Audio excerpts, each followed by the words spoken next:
হ্যাঁ স্যার। আচ্ছা আচ্ছা, আগের দিন কিছু প্রবলেমস হচ্ছিল, সেগুলো আজকে আর একটুখানি দেখা যাক। দুটো প্রবলেম মনে হয় করিয়েছিলাম, একটা 1 আর 2, তাই তো? নাকি 3 নম্বর অবধি হয়েছিল? একটুখানি দেখো তো। 1 আর 2, ঠিক আছে, তাহলে 3 নম্বরটা আজকে দেখি। আচ্ছা দেখো কি বলেছে। বলছে আরএমএস ভেলোসিটি বার করতে। আরএমএস ভেলোসিটির ফর্মুলাটা কি আমরা জানি, সিআরএমএস ইকুয়ালস টু 3, যেটা নর্মাল ফর্মুলা, যেটা 3 কেটি,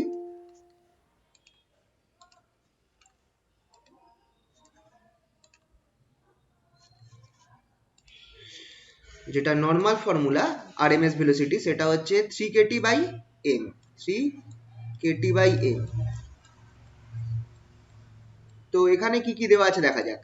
এখানটায় এনটিপি বলা আছে। আচ্ছা এনটিপি তো সেই মানে আমি যেটা দেখলাম আগের দিন, যে 1 atmosphere pressure, 1 atmosphere pressure, sorry atom হয়ে গেল, অ্যাটমোস, এটিএম হয়ে এটিএম, 1 অ্যাটমসফিয়ার প্রেসার আর 20 ডিগ্রি সেলসিয়াস আমরা টেম্পারেচার পেয়েছিলাম ইন্টারনেটে। তো দেখি এখানে টেম্পারেচারের কোনো কেস লাগছে কি লাগছে না সেটা দেখা যাক। আচ্ছা 1 লিটার বলে দিয়েছে, মানে একটা ভলিউম। আচ্ছা না, এখানে 1 লিটার তার ওয়েটটা তার ওয়েটটা দেওয়া রয়েছে, মানে আমি ডেন্সিটি পেয়ে যেতে পারবো, রো বার করে নিতে পারবো, রো বার করে নিতে পারবো, এই ক্ষেত্রে রোটা অ্যাভেলেবেল আছে। আচ্ছা 1 লিটার কত সিসি হয়? 1 লিটার ইকুয়ালস টু, খেয়াল রাখবে, 10 to the power 10 to the power 3 CC, মানে cubic centimetre. 1 litre equals to 10 to the power 3, মানে 1000 সিসি হয়, ঠিক আছে তো? আচ্ছা এখানে আরেকটা দেখো, আর তাহলে রো জানি, যদি আমি প্রেসার জানতাম তাহলে আমার কিছু একটা বেরিয়ে যেত। সিআরএমএস এর আরেকটা ভ্যালু আছে প্রেসারের রেসপেক্টে, CRMS equals to √3p/ρ, √3p/ρ। প্রেসারটা জানলে আমার বেরিয়ে যাবে, কারণ আমি হাইড্রোজেনের ডেন্সিটি রোটা বার করে নিতে পারবো। আমাকে ওয়েট দিয়ে দিয়েছে, ভলিউম দিয়ে দিয়েছে, 1 লিটারে সে এত ওয়েট সে নেয়। তাহলে আমার প্রেসার দরকার। এবার প্রেসার আমরা জানি 1 অ্যাটমসফিয়ার। এবার 1 অ্যাটমসফিয়ার এখানে ভ্যালুটা আমাদের দেওয়া নেই, কিন্তু দেখো ডেন্সিটি অফ মার্কারি দিয়ে দিয়েছে। এবার আমরা এইটুকুনি আমাদের মনে রাখতে হবে যে মার্কারি 1 অ্যাটমসফিয়ারে কত, বা 1 অ্যাটমসফিয়ার প্রেসারে মার্কারি কতটা কলম নেয়, 76 সেন্টিমিটার অফ মার্কারি, মনে আছে এটা? 76 সেন্টিমিটার অফ এইচজি, সেটা হচ্ছে 1 অ্যাটমসফিয়ারিক প্রেসার, ঠিক আছে? তো এইটা করার সময় আমরা এই কটা জিনিস মাথায় রাখবো।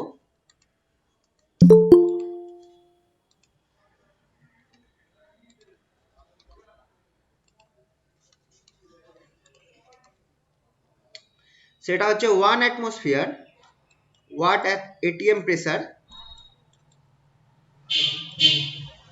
সেটা হচ্ছে equals to 76 centimetre of mercury. এটা মনে রাখা দরকার, খুব ইজি জিনিস কিন্তু মনে রাখা দরকার, সিএম অফ এইচজি। আচ্ছা প্রেসারের নর্মাল ফর্মুলা কি?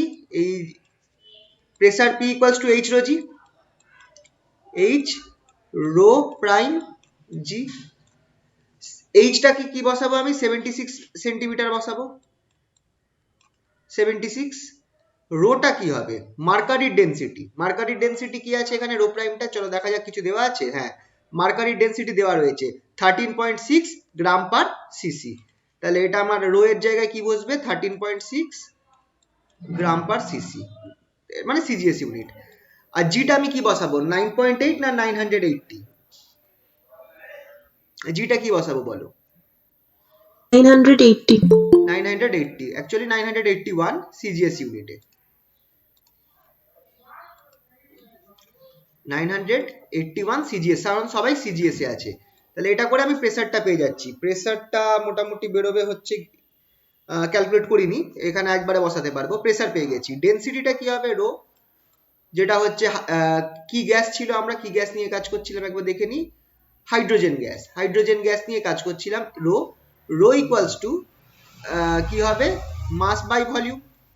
এবার বলে দিয়েছে একটা, মানে কত গ্রাম, 0.00987, 0.08987 এত গ্রাম থাকে কততে, 1 লিটারে, 1 লিটারে এত গ্রাম ইন 1 লিটার। তার মানে 0.08987 এত গ্রাম থাকবে কত সিসিতে, 1000 সিসিতে। এত গ্রাম থাকবে কারণ আমার গ্রাম পার সিসিতে আনতে হবে সবকিছু, 1000 সিসিতে। তার মানে জাস্ট এইটা ইন্টু 10⁻³ গ্রাম পার সিসি, 0.08987 ইন্টু 10⁻³ -3 গ্রাম পার সিসি, গ্রাম পার সিসি। রো পেয়ে গেলাম, পি পেয়ে গেলাম। ফর্মুলাটা কি আমার সিআরএমএস বার করার? সিআরএমএস এর ফর্মুলা হচ্ছে √3/ρ, 3p/ρ, 3p/ρ। রো পেয়ে গেছি, প্রেসার পেয়ে গেছি, ফর্মুলা বসিয়ে দেব। বসিয়ে দিলে আমি মোটামুটি এখানে কি পাবো, ক্যালকুলেট করলে সিআরএমএস এর এই ভ্যালুটা বেরোচ্ছে, দেখে নাও। সিআরএমএস এর এই ভ্যালুটা বেরোচ্ছে, CRMS equals two 1.84 into 10⁵ centimetre পার সেকেন্ড। আচ্ছা, মজার ব্যাপার হচ্ছে ঠিক এর আগের অঙ্কটা, আগের দিনের যে অঙ্কটা ছিল একটু যদি দেখা যায়, সেই অঙ্কটাতেও কিন্তু আমরা সিআরএমএস বার করেছিলাম হাইড্রোজেনের। এই দেখো, হাইড্রোজেনের অ্যাট এনটিপি। এখানে অবভিয়াসলি এনটিপিটা এসটিপি ধরা হয়েছিল, কারণ এই দেখো আমরা টিটাকে নিয়েছি 273 মানে 0°C, এটা অ্যাকচুয়ালি এসটিপি ধরা হয়েছিল। তো এটা করেও দেখো প্রায় কাছাকাছি সেম ভ্যালু এসেছিল, 1.845 ইন্টু 10⁵ সেন্টিমিটার পার সেকেন্ড। এখানেও দেখো আমার প্রায় তাই বেরিয়েছে, 1.84 ইন্টু 10⁵ সেন্টিমিটার পার সেকেন্ড। তার মানে যদি আমি যে কোনো একটা ফর্মুলা অ্যাপ্লাই করতে পারি ডিপেন্ডিং আপন আমার কাছে কি কি অ্যাভেলেবেল আছে। কিন্তু এই জিনিসটা খুব ইম্পর্টেন্ট, মার্কারি। দেখো নর্মালি প্রেসারটা তোমার দেওয়া থাকবে না, প্রেসার অ্যাবাউট 1 অ্যাটমসফিয়ার প্রেসার যেটা, সেটার ভ্যালুটা মানে কত হয় প্রায় বলতে গেলে I think 1.01 into 10⁵ newton per metre square, এরকম কিছু একটা ভ্যালু হয়, if I am not wrong, newton per metre square. এটা সিজিএস এসআই তে এটার ভ্যালু 1 অ্যাটমসফিয়ারিক প্রেসার বা পাস্কেল, ঠিক আছে। এবার নর্মালি দেওয়া থাকে না প্রেসারটা, আর প্রেসারটা বেস্ট হচ্ছে বার করা হচ্ছে মার্কারি থেকে। মার্কারির আইডিয়া আমরা জানি 76 সেন্টিমিটার অফ মার্কারি, সেটা হচ্ছে 1 অ্যাটমসফিয়ারিক প্রেসার। 70 মানে মার্কারি কলামে 76 সেন্টিমিটার অফ মার্কারি রাইজ হবে, বা 760 মিলিমিটার অফ এইচজি। এবার এইটা দেওয়া থাকলে যদি দেখো মার্কারির ডেনসিটি দেওয়া রয়েছে, তাহলে বুঝবে এই 76 সেন্টিমিটার অফ মার্কারি, এইটা ফেলে তোমাকে ডেনসিটি বার করে নিতে, সরি ডেনসিটি না, প্রেসারটা বার করে নিতে হবে এই ফর্মুলা থেকে, H⁻G। তো এই যে কিছু কিছু ফর্মুলা তোমাদের খেয়াল রাখতে হবে, এগুলো অঙ্ক করার সময় কাজে লাগবে, ঠিক আছে। তো এই অঙ্কের ফর্মুলাগুলোকে আলাদা করে একটা জায়গায় নোট করে রাখবে যাতে রিভিশন করা যায়, ঠিক আছে। এটাতে কারোর কোনো অসুবিধা নেই তো এই প্রবলেমটায়?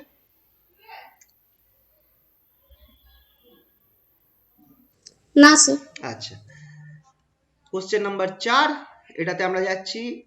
কি বলছে দেখো, at what temperature will the RMS velocity of a gas be half of its value at 0°C?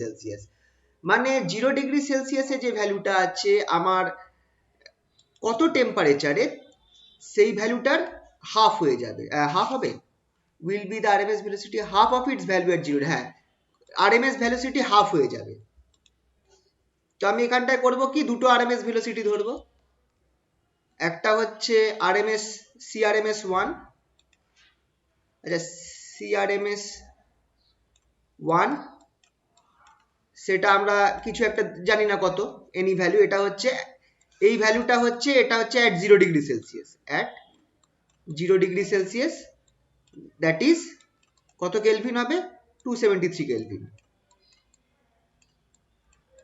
R CRMS2 তে কি ভ্যালু হবে, CRMS2 যেটা হচ্ছে, যেটা আমরা জানি না, CRMS2 সেটা equals to half of CRMS1, খেয়াল করে দেখো তাই কিনা। এই টেম্পারেচারটাই বার করতে হবে, এই টেম্পারেচারটা আমরা জানি না, এটাই বার করতে হবে at T ইকুয়ালস টু, এটা আমরা জানি না, বার করব। তো কি করে বার করব, CRMS এর সাথে টেম্পারেচারের কি সম্পর্ক আছে, এক কাজ করি, এই টেম্পারেচারটাকে T1 ধরে নিচ্ছি আর এই টেম্পারেচারটাকে T2 ধরে নিচ্ছি। এবার CRMS এর সাথে টেম্পারেচারের সম্পর্ক কি, CRMS এর ফর্মুলাটা কি, তার আগে temperature related formula, CRMS equals to √3kT by, এই ফর্মুলাটা খুব ইম্পর্টেন্ট, মাথায় রাখবে, 3kT by m, small m। তার মানে CRMS is proportional to root over square root of temperature। খুব ইম্পর্টেন্ট রিলেশন এটা, এটা প্রেসার থেকেও আমরা পেয়েছি। তাহলে সিআরএমএস টা কি হচ্ছে আমার ক্ষেত্রে, সিআরএমএস 1 বাই সিআরএমএস 2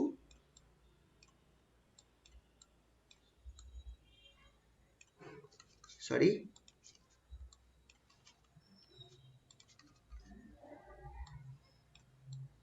সিআরএমএস 2 এই জিনিসটা আমার কি হবে রুট ওভার টি1 বাই টি2।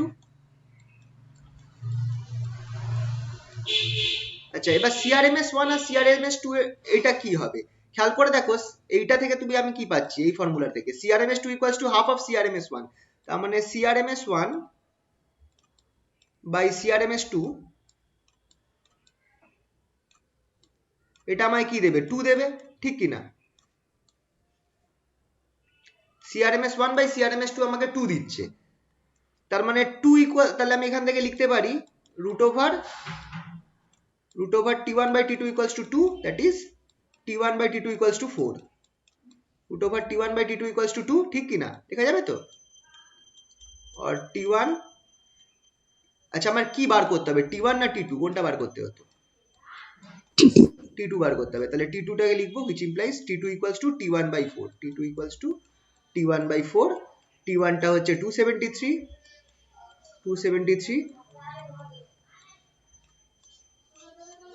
by 4, সো এটা ক্যালকুলেট করলে আমার দাঁড়াবে হচ্ছে কত দেবে, it will be something like 68.25 kelvin, 68.25 kelvin এরকম একটা ভ্যালু দেবে। এবার একটা ব্যাপার আছে, যেহেতু আমার ইনিশিয়ালি 0 ডিগ্রি সেলসিয়াস মেনশন করা আছে টেম্পারেচারটা, তো আমাকেও এটাকেও টেম্পারেচারটাকেও সেলসিয়াসে নিয়ে যেতে হবে, তাহলে T2 equals to 270 কি করতে হবে 68.25 মাইনাস 273, এটা আমাকে করলে পাওয়া যাবে হচ্ছে equals to about minus 204.75 degree Celsius. তো এই টেম্পারেচারে আমার সিআরএমএস ভেলোসিটি 0 ডিগ্রির হাফ হবে, ঠিক আছে? বোঝা গেল তো? এই যে প্রবলেমটা করা আছে এখানটায়।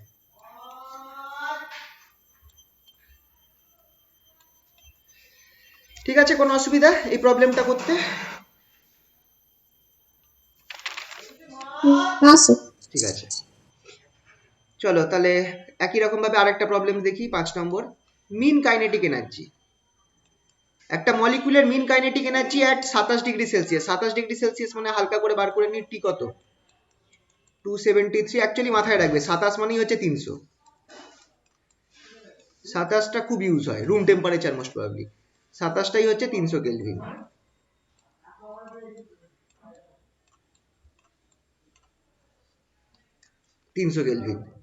তাহলে সেটার আমার ভ্যালু দিয়ে দিয়েছে কাইনেটিক এনার্জি, মিন কাইনেটিক এনার্জি। আচ্ছা ক্যালকুলেট করতে বলেছে number of molecules per CC, number of molecules per CC মানে তোমাকে এন ক্যালকুলেট করতে বলেছে, স্মল এন, যেটা হচ্ছে মলিকুলার ডেন্সিটি। খেয়াল করে দেখো স্মল এন বার করে দিয়েছে। Of an ideal gas at 27 degree Celsius, প্রেসারটা দেখো প্রেসার দিয়ে দিয়েছে 44 millimetre of mercury, density of mercury 13.6, তাহলে এখানে আমি কি করব প্রেসার আগে বার করতে হবে। এখানে দেখো প্রেসারটা 40 মিলিমিটার অফ মার্কারি, বলেছিলাম না যে মার্কারি দিয়ে প্রেসারটা খুব বার করতে দেবে। তো চলো এটাকে করা যাক, সবার আগে প্রেসারটা বার করে নিই, প্রেসারটা কত হচ্ছে দেখা যাক। প্রেসার আমার দেওয়া রয়েছে, pressure equals to h rho prime g, এইচটা কত 40 বলে দিয়েছে, আচ্ছা 40 না কি বলেছে 40 মিলিমিটার, আর এখানে দেখো ডেন্সিটিটা দেওয়া রয়েছে গ্রাম পার কিউবিক সেন্টিমিটার, তাহলে 40 মিলিমিটারটাকে কি করতে হবে 40 সেন্টিমিটার নিয়ে আসতে হবে। 40 millimetre, H equals to 40 millimetre, that is equals to কত হবে 40, তো এটা সেন্টিমিটার নিয়ে যাচ্ছি 4 এ হবে 4 সেন্টিমিটার, ঠিক তাই তো 4 সেন্টিমিটার। হ্যাঁ স্যার। ইন্টু 13.6 যেটা হচ্ছে ডেন্সিটিটা, মার্কারির ডেন্সিটি, রো প্রাইম হচ্ছে মার্কারির ডেন্সিটি, আর যেহেতু সবকিছু সিজিএস এ আছে আমার জিটা হবে 981, জিটা হবে 981 সেন্টিমিটার পার সেকেন্ড স্কোয়ার। এটা ক্যালকুলেট করলে প্রেসারটা আমার নর্মালি বেরোবে সামথিং লাইক 5.34 ইন্টু 10⁴ বলো এটার ইউনিট কি হবে একটু বলো তো প্রেসারের?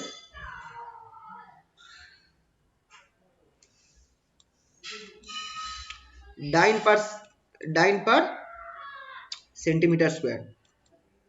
খেয়াল রাখবে প্রেসার কি ফোর্স বাই এরিয়া, আর এটা আমার সব সিজিএস এ ক্যালকুলেট হচ্ছে, তো ফোর্স হয়ে গেল ডাইন সিজিএস ইউনিটে, আর এরিয়া হচ্ছে সেন্টিমিটার স্কোয়ার। ঠিক আছে, তো প্রেসারটা বেরিয়ে গেল। নেক্সট কি, আচ্ছা আর কি আমার কাছে অ্যাভেলেবেল আছে? প্রেসার পেয়ে গেছি, আমাকে এন চেয়েছে। আচ্ছা এন এর সাথে প্রেসারের আর টেম্পারেচার কোনো ফর্মুলা আছে চেনাশোনা formula? P equals to NKT. একদম, P equals to NKT, এই ফর্মুলাটা আমরা জানি। P equals to NKT, আমার T আছে, N আছে, P আছে, Kটা জানি না, Kটা আমার জানা নেই। কিন্তু আর কি দেওয়া আছে? Anything else available? কাইনেটিক এনার্জিটা দেওয়া রয়েছে, তো কাইনেটিক এনার্জিটা আমাকে বার করতে হবে। এবার কাইনেটিক এনার্জি একটা মলিকিউলের, কিন্তু খেয়াল করো একটা মলিকিউলের কাইনেটিক এনার্জি আমাকে বলা আছে, তো কেটার জায়গায় কোনোভাবে কাইনেটিক, এটা কেটা তো বোলজম্যান কনস্ট্যান্ট, কেটা তো হচ্ছে বোলজম্যান কনস্ট্যান্ট, কিন্তু আমার বোলজম্যান কনস্ট্যান্টের কোনো মান দেওয়া নেই, আমাকে কাইনেটিক এনার্জি বার দেওয়া আছে, তো কাইনেটিক এনার্জি কোনোভাবে ইউজ করার চেষ্টা করতে হবে, একটা মলিকিউলের কাইনেটিক এনার্জি দেওয়া রয়েছে। আচ্ছা একটু যদি আমরা মনে করি, আমরা কি পেয়েছিলাম খেয়াল করে দেখো, আমাদের প্রেসারের একটা ফর্মুলা জানতাম, P equals to 1/3 rho CRM square, এটা আমরা জানতাম একদম স্টার্টিং ফর্মুলাটা প্রথমে যেটা করা হয়েছিল। এখানটায় এটাকে আমি ভাগ করে দিতে পারি এইভাবে, 1/3 mn CRM স্কোয়ার, করা যেতে পারে তো?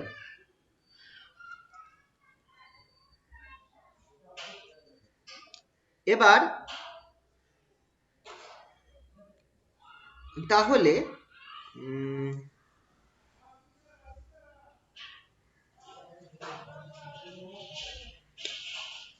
আচ্ছা এখানটা এক সেকেন্ড, এটা লাগবে না। আচ্ছা এটা এটা এটা করে দরকার নেই, এইভাবে হবে না। কাইনেটিক এনার্জির ফর্মুলা একটা মলিকিউল, এটা মাথায় রাখবে, kinetic energy of a single molecule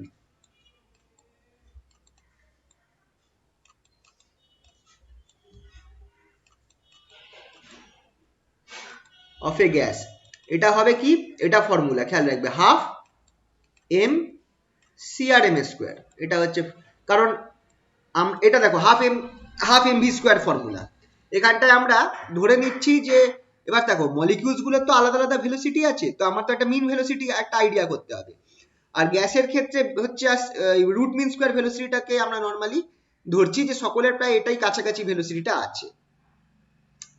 তো কাইনেটিক এনার্জি যদি আমার একটা সিঙ্গেল মলিকিউল বার করতে হয়, অবভিয়াসলি আমি এখানটা একটা স্পেসিফিক মলিকিউল বলছি না, কিন্তু এখানটায় ওই গ্যাসের কাইনেটিক এনার্জি পার মলিকিউল বলতে পারো, বা মিন কাইনেটিক এনার্জি, যেটা অ্যাভারেজ একটা ভ্যালু বলতে পারো, সেটা আমার কি, সেটা হচ্ছে হাফ এম CRM স্কোয়ার। ঠিক আছে, এবার CRMS এর ফর্মুলা কি সেটা যদি আমি বসিয়ে দিই, হাফ এম CRMS এর ভ্যালুটা হচ্ছে, তুমি যদি খেয়াল করে দেখো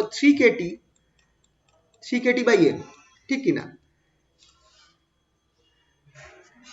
এটা হচ্ছে কেই, CRMS হচ্ছে 3kT বাই এম, এম কেটে গেল, তাহলে কাইনেটিক এনার্জি খুব ইম্পর্টেন্ট একটা relation, kinetic energy of per molecule 3/2 kT, কেই পার মলিকিউল। আই থিঙ্ক এটা আমরা আগেও করেছি, কেই পার মলিকিউল, কেই পার মলিকিউল 3/2 kT। এবার খেয়াল করে দেখো আমার কাছে কি আছে, আমার এই আগের ফর্মুলাটায় আমার কেটি রয়েছে, তাহলে আমি এখান থেকে একটা কাজ করতে পারি, কেটি ইকুয়ালস টু আমরা কি করতে পারি, এই যে আগের ফর্মুলাটা যদি আমি দেখি, এখান থেকে আমরা লিখতে পারি কি না, কেটি যেটা সেটা equals to P by N, লেখা যেতে পারে? KT equals to P by N লেখা যেতে পারে? হ্যাঁ স্যার।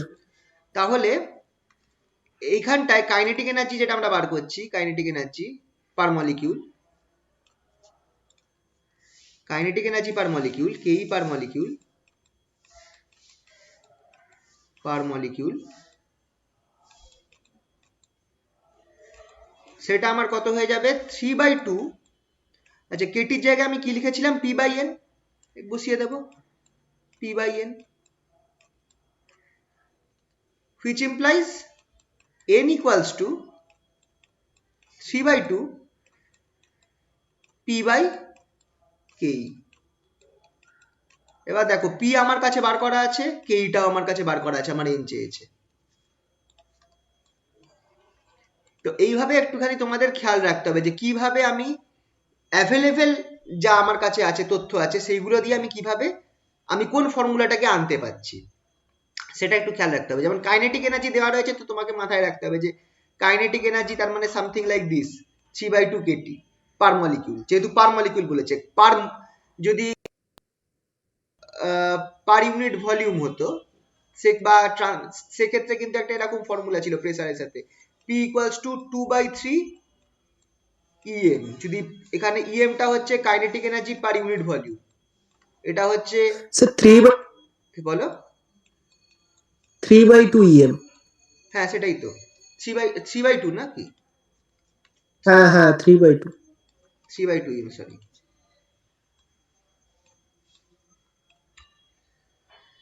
তো এইটা হচ্ছে ধরো কাইনেটিক এনার্জি, না 2/3 EM ই আছে, তুমি চেক করো প্রেসারের সাথে রিলেশন। স্যার 2/3 এম হবে ওটা। 2/3 EM ই আছে, 2/3 EM। এটা হচ্ছে প্রথম দিকে দেখবে করিয়েছি কাইনেটিক এনার্জি, প্রেসারের সাথে একটা এরকম রিলেশন আছে। তো যদি এটা দেওয়া থাকতো যে কাইনেটিক এনার্জি পার ইউনিট ভলিউম যদি দেওয়া থাকতো, তাহলে এইভাবে বার করতে হতো। কিন্তু এখানটায় পার মলিকিউল বলেছে, তো পার মলিকিউলের ক্ষেত্রে এটা ফর্মুলা 3/2 kT। ঠিক আছে, তাহলে এখানে আমি বসিয়ে দেবো ভ্যালু 3/2, প্রেসারটা পেয়ে গেছি, কাইনেটিক এনার্জি জানা আছে, এখানে করা আছে দেখে নাও। এই যে n ইকুয়ালস টু 3/2, এটা হচ্ছে আমার প্রেসারের ভ্যালু, এটা হচ্ছে কাইনেটিক এনার্জির ভ্যালু। ক্যালকুলেট করলে প্রায় বেরোচ্ছে 10⁻18 মলিকিউলস পার সিসি। ঠিক আছে। আচ্ছা, ইউনিট বসাতে ভুলবে না, যখনই করবে কি বার করছো আর তার কি ইউনিট হতে পারে, প্রবাবল ইউনিট সবসময় অ্যাটলিস্ট যখন অঙ্কটা শেষ হবে তারপরে তো ইউনিট, এই সব নিয়ম তো হচ্ছে যে প্রত্যেক পয়েন্টে বসাতে থাকা। তোমরা যদি বইতে দেখো প্রত্যেক পয়েন্টে বসানো উচিত, কিন্তু আমরা অতটা না করব না, টাইম নেই। আমরা অ্যাটলিস্ট যখন শেষ হচ্ছে অঙ্কটা, যেখানটায় গিয়ে শেষ হচ্ছে সেই পয়েন্টে আমাকে গিয়ে ইউনিটটা অ্যাটলিস্ট বসাতে হবে। তো খেয়াল রাখবে ইউনিট সবসময় বসাবে। ঠিক আছে। তো এখানে আমরা দেখছি যে আমাদের ফর্মুলাগুলোকে ভালো করে মুখস্থ রাখতে হবে যদি আমাদেরকে এগুলো করতে হয়। পরের অঙ্কটা একটু দেখা যাক। আরএমএস ভেলোসিটি একটা আইডিয়াল গ্যাসে দিয়ে দিয়েছে 983 মিটার পার সেকেন্ড। আচ্ছা, এখানটায় মিটার পার সেকেন্ড মানে এসআই ইউনিট বলা আছে, তাহলে এখানে আমরা এসআই তে সবকিছু করব। Find most probable velocity and mean velocity, most probable আর মিন ভেলোসিটি। আচ্ছা ঠিক আছে, কি দিয়েছে? সিআরএমএস টা দেওয়া আছে, চলো করা যাক এটা।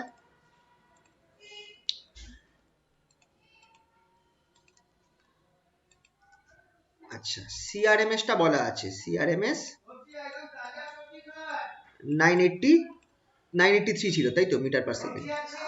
দেখে নিই আরেকবার ভ্যালুটা। হ্যাঁ, আচ্ছা, যদি আমরা খেয়াল করি একবার ফর্মুলাগুলো রিকল করা যাক।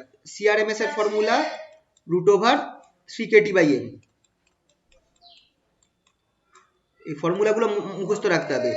C bar, that is mean velocity, formula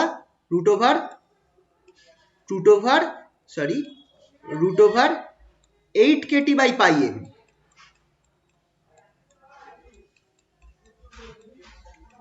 R most probable velocity CM, এটার ফর্মুলা √2kT/m।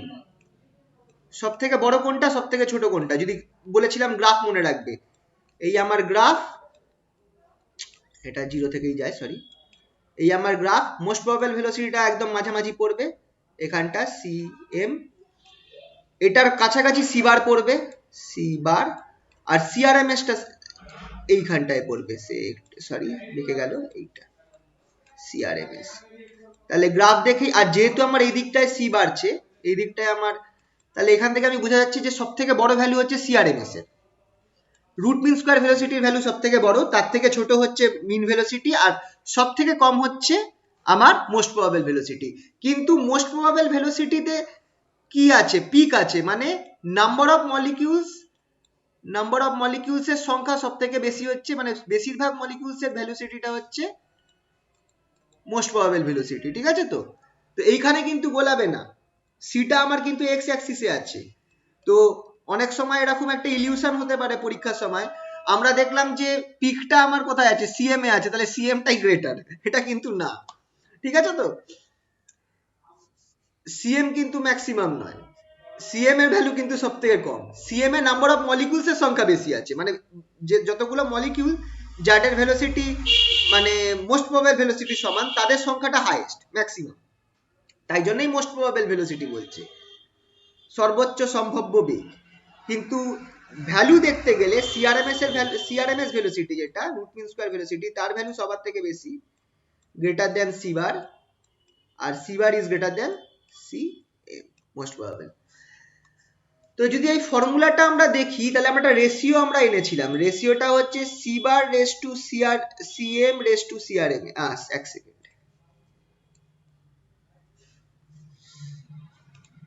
আমরা এইভাবে করি, সিএমটা আগে নিই, সিএম যেহেতু সব থেকে ছোট, raise to C bar raise to CRMS. আহা,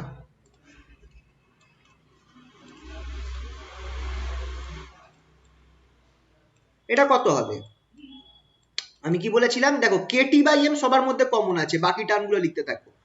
মোস্ট প্রবাবলের ক্ষেত্রে কি আছে, 2 আছে, root 2 raise to root 8 by পাই,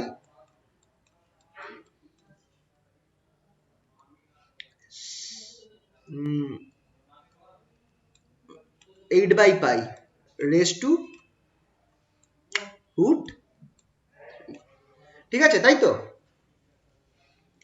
এবার আমার সিআরএমএস টা দেওয়া রয়েছে, তোমাকে বলেছে সি বার বার করতে, তো সি বার বাই সিআরএমএস কত হবে, সি বার বাই সিআরএমএস। এইবার আমি যেহেতু আমি এই রুট, এইটা যদি তুমি মনে রাখতে পারো ইজিলি করতে পারবে, আর এটা মনে রাখতে পারবে কিভাবে, তুমি এই ফর্মুলাগুলো তো মনে রাখছোই, তো মেন হচ্ছে ফর্মুলা সবসময় মনে রাখবে, এই রেশিও বা অন্য কিছু মনে রাখার দরকার নেই। তুমি যদি ফর্মুলা মনে রাখো, তুমি কোনটা গ্রেটার কোনটা লেস দেন ইজিলি বার করতে পারবে। তুমি ক্যালকুলেটর ফেলে 8 বাই পাই দেখে নাও, 8 বাই পাই আবার 2.6 মতো বেরোবে, তাই তো 2.6 মতো বেরোবে 8 বাই পাই, তাতেই বোঝা যাচ্ছে যে এটার ভ্যালু সেন্টার, এটার ভ্যালু ম্যাক্সিমাম, কারণ 3 আছে, আর এটার ভ্যালু হচ্ছে 2 আছে।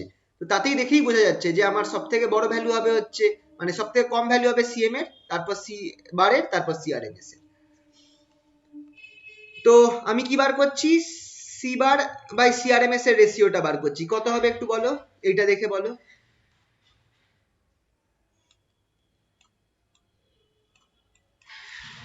8 বাই পাই রুট 3, তাই তো?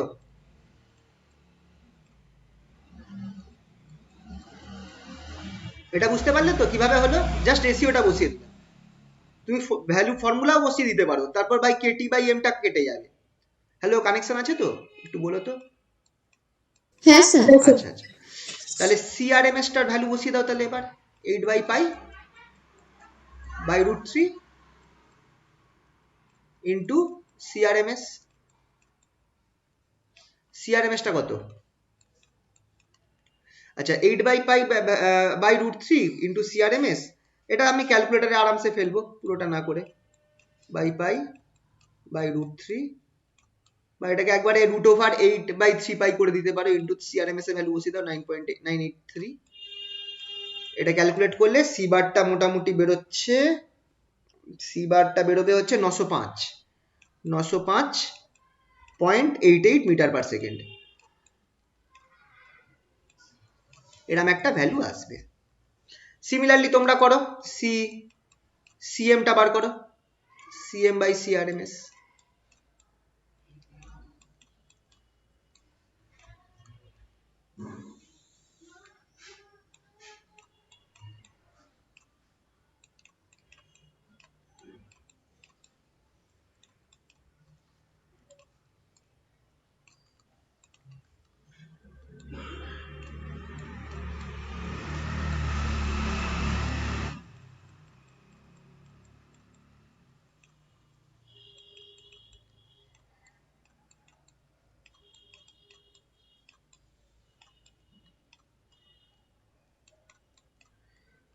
এটার ভ্যালু বেরোবে হচ্ছে প্রায় সামথিং লাইক 802 62। ঠিক আছে, তো এই হবে ভ্যালু। তো এইরকম প্রশ্ন কিন্তু 2 নম্বরের প্রশ্নই আসতে পারে, তোমাকে একটা ভেলোসিটি দিয়ে দিল, বললো বাকি দুটো ভেলোসিটি বার করো। ইভেন এটা বড় প্রশ্নের মধ্যেও অঙ্ক হিসাবে দিতে পারে, ছোট একটা ধরো ভাগ থাকে তো একটা অঙ্ক দিয়ে দিল এরকম। তো যে ধরনের অঙ্কগুলো করালাম ওইগুলো একটু দেখবে। এই ফার্স্ট চ্যাপ্টার যেটা আছে কাইনেটিক থিওরি থেকে অঙ্কর প্রবাবিলিটি আসা খুব বেশি, তো এই ছোট ছোট অঙ্কগুলো দেখে রাখবে, 2 নম্বরের অঙ্ক আসতে পারে। ঠিক আছে, এই অবধি কারোর কোনো অসুবিধা নেই তো? না স্যার। আচ্ছা, এটা মুছে দিলাম তাহলে। চলো, তাহলে অঙ্কগুলো হলো। এবার আমরা কটা জিনিসে যাই। ডিগ্রিজ অফ ফ্রিডমের ব্যাপারে একটু আলোচনা করব। ডিগ্রিজ অফ ফ্রিডম কি এখানে লিখে রেখেছি, তোমরা এটা ঠান্ডা মাথায় পড়ো, আমি জিনিসটা বোঝাই কি আছে। ডিগ্রিজ অফ ফ্রিডম বলতে বোঝাচ্ছে যে তোমার কতগুলো কোঅর্ডিনেট লাগবে একটা ডিগ্রিজ অফ ফ্রিডম, যেটা এটা খুব ইম্পর্টেন্ট একটা concept both in classical mechanics as well as in thermal physics, degrees of freedom. আর এটা আরো ভালোভাবে তোমাদের পড়তে হবে যখন তোমরা ক্লাসিক্যাল মেকানিক্স পড়বে 5th সেমিস্টারে। এটা হচ্ছে, এটার বেসিক আইডিয়া হচ্ছে number of independent coordinates, number of independent coordinates, independent coordinates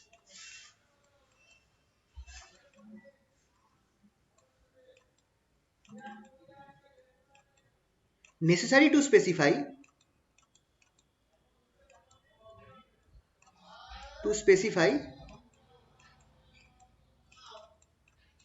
position, দুটো জিনিস, position and configuration,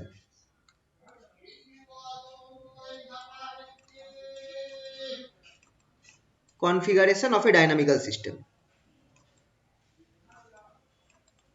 configuration of a dynamical system।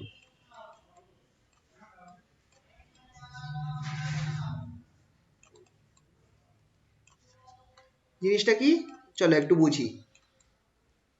ধরো একটা সিস্টেম আছে, লাইক একটা সিস্টেম দিচ্ছি, এই এক্সাম্পল দিয়ে বোঝালেই বুঝতে পারবে। মোনোঅ্যাটমিক gas, monoatomic gas, monoatomic gas molecule।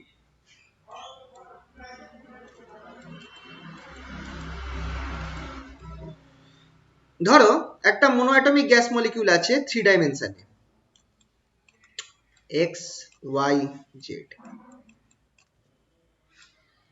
জিনিসটা কি, একটা জাস্ট গোল একটা স্ফেয়ার, আর কিছু তো নয়, একটা গোল স্ফেয়ার। এইটা যদি আমি এইটাকে ঘোরাই, আর স্ফেয়ারটার মধ্যে যদি কোনো দাগ না থাকে, একদম নিদাগ স্ফেয়ার, যদি তুমি ওটাকে ঘোরাও, গোল হয়ে কোনো দিকে ঘোরাও, তুমি কি বুঝতে পারবে যে ওর কোনো রোটেশন হয়েছে বা কিছু? না, বোঝা বোঝা যাবে যাবে না। তো এটার রোটেশন হওয়া কিছুই বোঝা যাবে না, কারণ এটা সব দিক থেকে আইডেন্টিক্যাল দেখতে, আর একদম গোল পারফেক্ট স্ফেয়ার। সেরকম আমরা জিনিস মোনোঅ্যাটমিক গ্যাস মলিকিউলকে ধরতে পারি। বলো স্যার, বলছি আরেকবার একটু রিপিট করবেন, আমি শুনতে পাইনি। বলছি একটা একটা মলিকিউলটা হচ্ছে গোল আর আইডেন্টিক্যাল, মানে সব দিক থেকে তুমি বুঝতে পারবে না যে কোনো দিকে ব্যাকাটারা নেই বা কোনো দিকে কোনো দাগ নেই, একদম পারফেক্ট স্ফিয়ার। ঠিক আছে, আর সব দিক থেকে তাহলে তুমি যদি ওটাকে রোটেট করাও, হালকা একটু রোটেট করলে, এই সাইডে একটু রোটেট করলে, তুমি কি বুঝতে পারবে যে কোনো রোটেশন হয়েছে যদি না কোনো মার্ক থাকে? যদি না কোনো একটা মার্ক করা থাকে, রোটেট করলে মার্কটা সরে গেল, তাহলে বোঝা গেল যে হ্যাঁ রোটেট হয়েছে। কিন্তু যদি কোনো মার্ক বা কিছু না থাকে বা সব দিক থেকে যদি আইডেন্টিক্যাল হয়, যদি ওটাকে একটু ঘুরে যায়, রোটেট হয়ে যায়, তুমি কি বুঝতে পারবে কোনো রোটেশন হয়েছে কিনা? না স্যার। বোঝা যাবে না। তো এরকমই একটা মলিকিউল, মোনোঅ্যাটমিক মলিকিউলকে ধরা হচ্ছে যে একদম ইউনিফর্ম স্ফিয়ার, তো এটা রোটেশন বলে আমি কিছু বুঝতে পারবো না। তো এটার আমি একমাত্র কি বার করতে পারবো, এটার আমি পজিশন বার করতে পারবো। পজিশনটা কার রেসপেক্টে? এই মলিকিউলটার সেন্টার অফ মাসের রেসপেক্টে, এক্স ওয়াই জেড। তাহলে খেয়াল করে দেখো কটা আমার কোঅর্ডিনেট লাগছে, যেটা আমার এই মলিকিউলটার পজিশন আর কনফিগারেশন বোঝাবার জন্য এনাফ। কটা মলিকিউল লাগছে, কোঅর্ডিনেট লাগছে, সরি কটা কোঅর্ডিনেট লাগছে? 3টে কোঅর্ডিনেট। অবভিয়াসলি আমরা এটা 3D তে ধরছি, এটা আমরা 3D তে ধরছি, ইন 3D, 3 ডাইমেনশন দেখো ধরা রয়েছে। 3টে কোঅর্ডিনেট লাগছে এক্স ওয়াই জেড, রাইট? তাই তো? হ্যাঁ স্যার। তাহলে আমার এটা ডিগ্রিজ অফ ফ্রিডম হবে 3।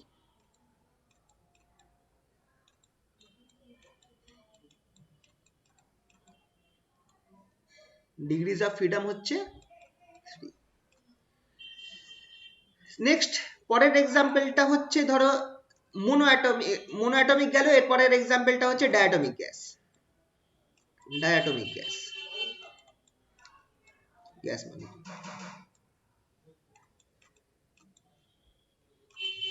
ডায়াটমিক গ্যাস মলিকিউলটায় আমরা ধরছি কি,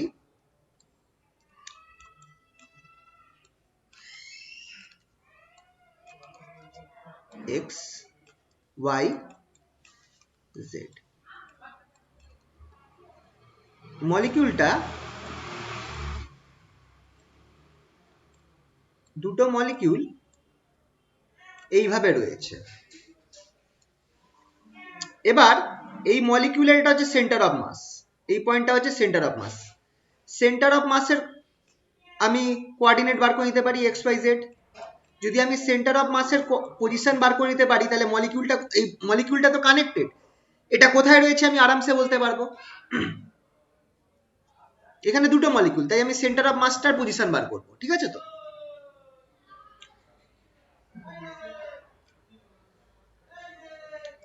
আচ্ছা, আর একটু একটা কাজ করি, দাঁড়াও, মলিকিউলটাকে এরকম ভাবে না করে একটু সোজা স্ট্রেট করি। ওয়াই অ্যাক্সিসের সাথে প্যারালেল করলাম, মলিকিউলটা ওয়াই অ্যাক্সিসের সাথে প্যারালেল রয়েছে, ঠিক আছে তো? এটা হচ্ছে সেন্টার অফ মাস, এটা হচ্ছে সেন্টার অফ মাস। তাহলে সেন্টার অফ মাসকে বোঝাবার জন্য, এই মলিকিউলটা সেন্টার অফ মাসকে বোঝাবার জন্য আমার 3টে কোঅর্ডিনেট দরকার। 3টে independent coordinate is enough to specify the position of the diatomic molecule, right? কিন্তু এবার এখানে একটা খেলা আছে, মলিকিউলটার কনফিগারেশন চেঞ্জ হতে পারে। কিরকম কনফিগারেশন চেঞ্জ হতে পারে? খেয়াল করে দেখো, মলিকিউলটা জেড অ্যাক্সিস বরাবর রোটেট করতে পারে, জেড অ্যাক্সিস বরাবর রোটেট করতে পারে। যদি রোটেশন হয়, ধরো যদি রোটেশন হয় এরকম হয়ে গেল মলিকিউলটা, এইখানে আর এখানে, ধরো এই অ্যাঙ্গেলটা ধরো আমি কিছু নাম দিলাম, এটা কার, এটা খেয়াল করে দেখো, এটা আমার, এইটাকে আমি নাম দিলাম থিটা। জেড অ্যাক্সিস বরাবর রোটেশন হচ্ছে, জেড অ্যাক্সিস বরাবর রোটেশন হচ্ছে, তাই তো? তো এই কতটা অ্যাঙ্গেল রোটেশন হচ্ছে, রোটেশন হলে কিন্তু এর কি হচ্ছে, কনফিগারেশন চেঞ্জ হচ্ছে, ঠিক কি না? রোটেশন হলে তো কনফিগারেশন চেঞ্জ হচ্ছে, মানে আমি একটা বলবো যে একটা মলিকিউল এই অবস্থায় আছে, অন্য মলিকিউলটা এই অবস্থায় আছে, মানে ওটা কি হয়েছে, জেড অ্যাক্সিস বরাবর রোটেট করেছে, মানে কনফিগারেশনের চেঞ্জ হয়েছে। তো এই অ্যাঙ্গেলটা যেটা কতটা রোটেট করলো সেটাকে আমি নাম দিলাম থিটা, রাইট? আবার হ্যাঁ স্যার। খেয়াল করে দেখো, এটা এক্স অ্যাক্সিস বরাবরও রোটেট করতে পারে মলিকিউলটা। আমি নিচে আঁকছি ছবিটা, মলিকিউলটা আমার এক্স অ্যাক্সিস বরাবরও রোটেট করতে পারে। এই রয়েছে তো মলিকিউলটা, এটা আমার এক্স অ্যাক্সিস বরাবর রোটেট করতে পারে, এটা এক্স, এই বরাবর যদি রোটেট করে তাহলে মলিকিউলটা আমার কি নাম ঘুরবে, এরকম ঘুরবে, এরকম ঘুরে যাবে। এই অ্যাঙ্গেলটাকে আমি বলছি ধরো ফাই, এটা এক্স অ্যাক্সিস বরাবর রোটেশন হয়েছে, এক্স অ্যাক্সিস বরাবর রোটেশন হয়েছে মলিকিউলটা। তো জেড অ্যাক্সিস বরাবর রোটেশন হতে পারে, অ্যাঙ্গেলটা ধরলাম থিটা, এক্স অ্যাক্সিস বরাবর রোটেশন হতে পারে, অ্যাঙ্গেলটা ধরলাম ফাই। আচ্ছা, ওয়াই অ্যাক্সিস বরাবর রোটেশনটা কি কিছু বোঝা যাবে? ওয়াই অ্যাক্সিস বরাবর যদি রোটেশন হয়, না, কিছুই বোঝা যাবে না রোটেশনটা, কারণ মলিকুলস গুলো আইডেন্টিক্যাল। তো ওয়াই অ্যাক্সিস বরাবর রোটেশন হলে কিছু বোঝা যাবে না, কিন্তু এক্স আর জেড অ্যাক্সিস বরাবর যদি রোটেশন হয় তাহলে কিন্তু আমি মলিকিউলটার কনফিগারেশন চেঞ্জ হচ্ছে। যখন এক্স অ্যাক্সিস বরাবর রোটেশন হচ্ছে তখন মলিকিউলটা কিন্তু এক্স ওয়াই প্লেনে রয়েছে আর এইভাবে গোল হয়ে ঘুরছে, মানে এরকম ভাবে গোল হয়ে ঘুরছে অন এক্স ওয়াই প্লেন। আর যখন এক্স অ্যাক্সিস বরাবর রোটেশন হচ্ছে তখন ওটা ওয়াই জেড প্লেনের মধ্যে তখন রোটেশন হচ্ছে, ওয়াই জেড প্লেনের মধ্যে রোটেশন হচ্ছে মলিকিউলটার, y z plane, not x, y z plane. তাহলে আমার এখানটায় দুখানা স্পেস কোঅর্ডিনেট ঢুকে গেল, একটা থিটা একটা ফাই, দুটো স্পেস কোঅর্ডিনেট ঢুকে গেল, যেটা আমার কি বোঝাচ্ছে, মলিকিউলটার কনফিগারেশন বোঝাচ্ছে, ঠিক কি না? তো পজিশন বোঝার জন্য তিনটে কোঅর্ডিনেট, কনফিগারেশন বোঝার জন্য দুটো কোঅর্ডিনেট, তাহলে টোটাল কটা কোঅর্ডিনেট লাগছে? 5টা। 5টা। তাহলে এটা ডিগ্রিজ অফ ফ্রিডম হয়ে যাবে 5টা। ডায়াটমিক ডিগ্রিজ অফ ফ্রিডম,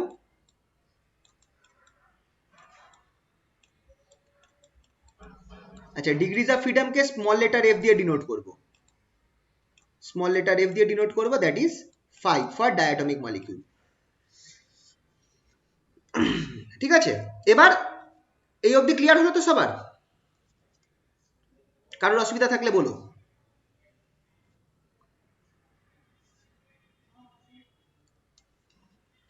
নেই তো? তাহলে এটা মুছে দিলাম। এবার যদি আমার 3D কোঅর্ডিনেট থাকে, এরকম থাকে, 3 ডাইমেনশনাল ট্রাইঅ্যাটমিক মলিকিউল থাকে,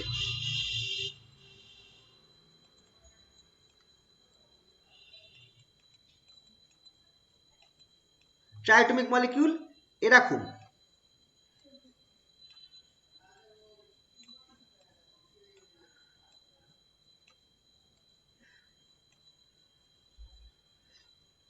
ট্রাইঅ্যাটমিক মলিকিউল যদি থাকে, এটার দেখো, এটা সেন্টার অফ মাসের পজিশনটা বার করার জন্য আমার সিএম পজিশন হচ্ছে এক্স ওয়াই জেড লাগবে।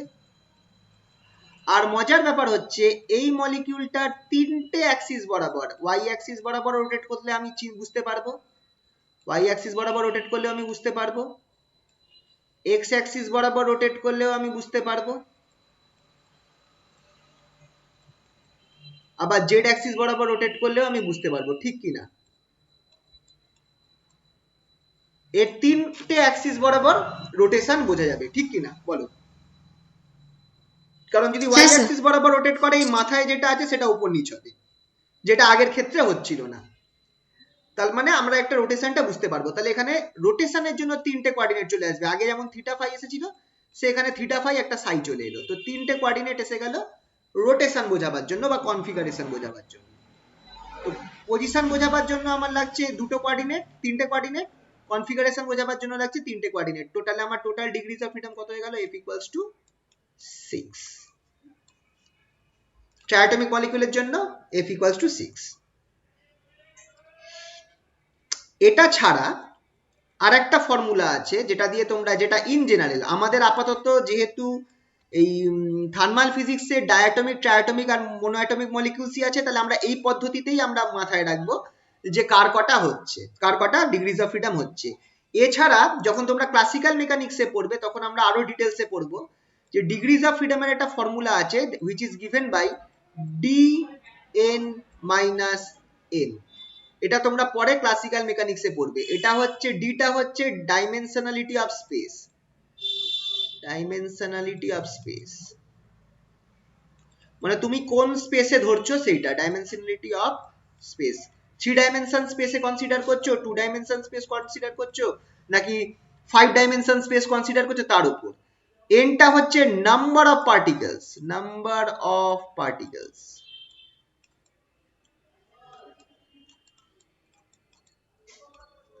আর এম একটা স্পেশাল জিনিস যেটাকে বলা হয় নাম্বার অফ কনস্ট্রেন্টস। কনস্ট্রেন্টস, এই কনস্ট্রেন্টস কি জিনিস এটা যখন ক্লাসিক্যাল মেকানিক্স পড়বে তখন ভালো করে constraints, sorry CONS TRAINTS, constraints. Constraints এটার বেসিক ইংলিশ মানে হচ্ছে লিমিটেশনস, কিন্তু ক্লাসিক্যাল মেকানিক্সে এটার একটা আলাদা মানে আছে, এটা বোঝাচ্ছে যে কতগুলো মানে ওই রেস্ট্রিকশনসও বলা যেতে পারে, লিমিটেশনস বা রেস্ট্রিকশনস।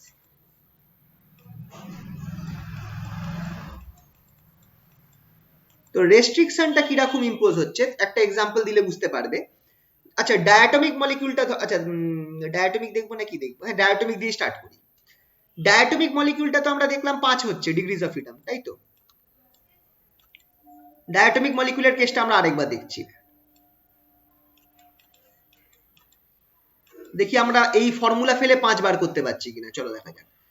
ডায়াটমিক মলিকিউলে আমরা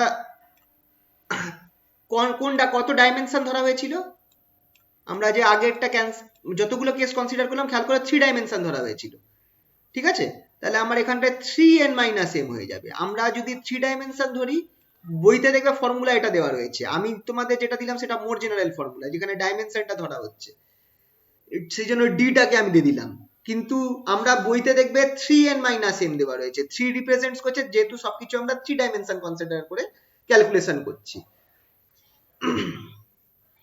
তো 3 যেটা আছে, আমরা 3 ডাইমেনশন ধরেছি। ডায়াটমিক মলিকিউলস এর কতগুলো মলিকিউলস আছে, n সংখ্যা কত, n ইকুয়ালস টু 2, দুটো মলিকিউল আছে, ঠিক কি না?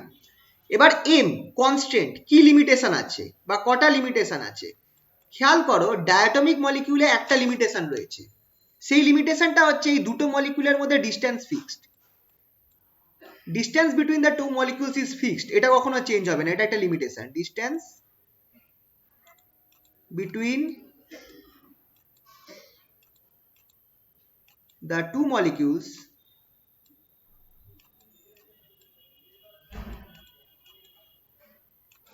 is fixed.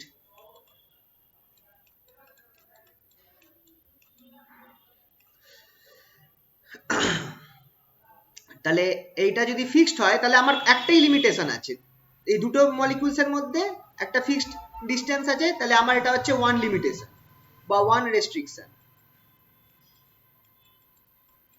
তাহলে কনস্ট্যান্ট কটা হবে, m এর সংখ্যা কটা হবে, একটাই রেস্ট্রিকশন আছে যে দুটো মলিকিউলের মধ্যে distance fix, m equals to 1 হবে, ঠিক আছে? তাহলে ফর্মুলায় ফেলো, দেখো তোমার 5 বের হচ্ছে কিনা, 3 into 2 minus 1, 5। দেখো এইভাবেও আমরা বার করতে পারবো, বুঝতে পারলে? বুঝতে পারলে তো? হ্যাঁ স্যার। একইভাবে যদি আমার এটা ট্রায়াটমিক মলিকিউল হতো, ট্রায়াটমিক মলিকিউল হতো, এখানেই করে দিচ্ছি, হ্যাঁ,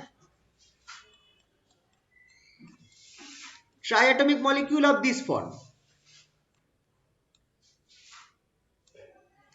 এখানটায় ডিসটেন্স বিটুইন, এখানে কটা রেস্ট্রিকশন হচ্ছে বলো তো? আচ্ছা আগে এখানে n ইকুয়ালস টু 3 হয়ে যাচ্ছে, n ইকুয়ালস টু 3 হয়ে যাচ্ছে, কিন্তু এখানে খেয়াল করে দেখো আমার এখানটায় 3খানা, এইটার সাথে এই ডিসটেন্সটা ফিক্সড, একটা ডিসটেন্স ফিক্সড, এটার সাথে এটা ডিসটেন্স ফিক্সড, এটার সাথে এটা distance fixed, distance between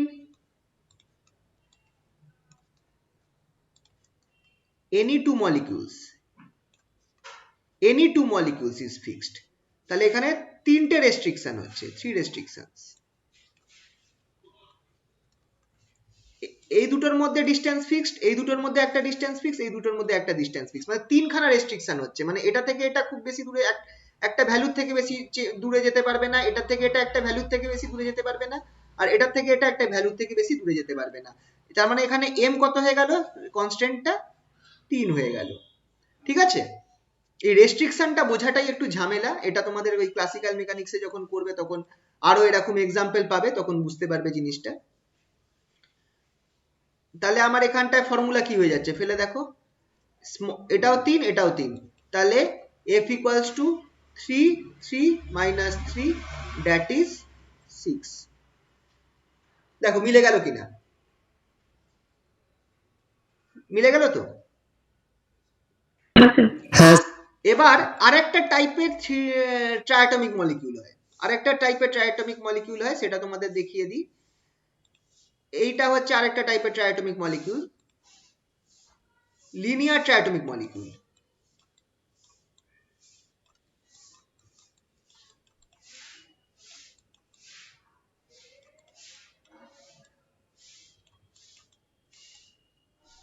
linear triatomic molecule হচ্ছে অনেকটা এই টাইপের জিনিস, দুটো আছে, মাঝখানে একটা অন্য মলিকিউল আছে, তারপর আরেকটা মলিকিউল আছে। এটা মোস্ট প্রবাবলি কার্বন ডাই অক্সাইডও তো এরকম ফর্মই নেয় নাকি? CO2 মলিকিউল মোস্ট প্রবাবলি এই ধরনের হয়। স্যার বলছি এতক্ষণ যে মলিকিউল গুলো নিয়ে করছিলাম সেগুলো কি তিনটেই এক ছিল? দেখো ওটা দেখো এটা এখানটায় আমাদের মলিকিউল সেম হবে না আলাদা হবে তা কিন্তু ফ্যাক্টর নয়, আমার এখানটায় দেখতে হবে যে রেস্ট্রিকশন কি আছে। আচ্ছা, ঠিক আছে, তো যেমন ধরো দুটো মলিকিউলের মধ্যে ডিসটেন্সটা কি আছে সেটা আমরা এখানটায় দেখছি না। এটার ক্ষেত্রে তোমরা দেখো, এটার ক্ষেত্রে কিন্তু তুমি যদি দেখো দুভাবে ভাবতে পারো। ফার্স্ট পদ্ধতিতে ভাবো যেভাবে আমি প্রথম অঙ্কটা করেছিলাম, এইটার সেন্টার অফ মাসের তিনটে কোঅর্ডিনেট পেয়ে যাচ্ছ, সেন্টার অফ মাসের তিনটে কোঅর্ডিনেট পেয়ে যাচ্ছ x, y, z। আর যদি এবার এটা রোটেশনের কথা মনে করো, রোটেশনের কথা মনে করো, তাহলে x অ্যাক্সিস বরাবর যদি এটা রোটেট করে তুমি বুঝতে পারবে রোটেশন হচ্ছে, ঠিক এরম এই দিকে রোটেট করবে জিনিসটা, এরম ভাবে রোটেট করবে, রোটেশনটা বোঝা যাবে, ঠিক তো? হ্যাঁ স্যার। জেড অ্যাক্সিস বরাবর যদি রোটেট করে তখনও রোটেশনটা বোঝা যাবে, জেড অ্যাক্সিস বরাবর রোটেট করলে এটা এরকম রোটেট হবে, এরকম ভাবে গোল হয়ে ঘুরবে জিনিসটা, তখনও রোটেশনটা বোঝা যাবে। কোনটা বোঝা যাবে না? y axis এটা y অ্যাক্সিস এরটা। তার মানে এখানটায় কথা রোটেশনের জন্য আমার থিটা আর ফাই থাকলেই হবে, আমার সাইটা দরকার নেই, যেটা তো এক্ষেত্রেও কিন্তু আমার ডিগ্রিজ অফ ফ্রিডম 5 হয়ে গেল।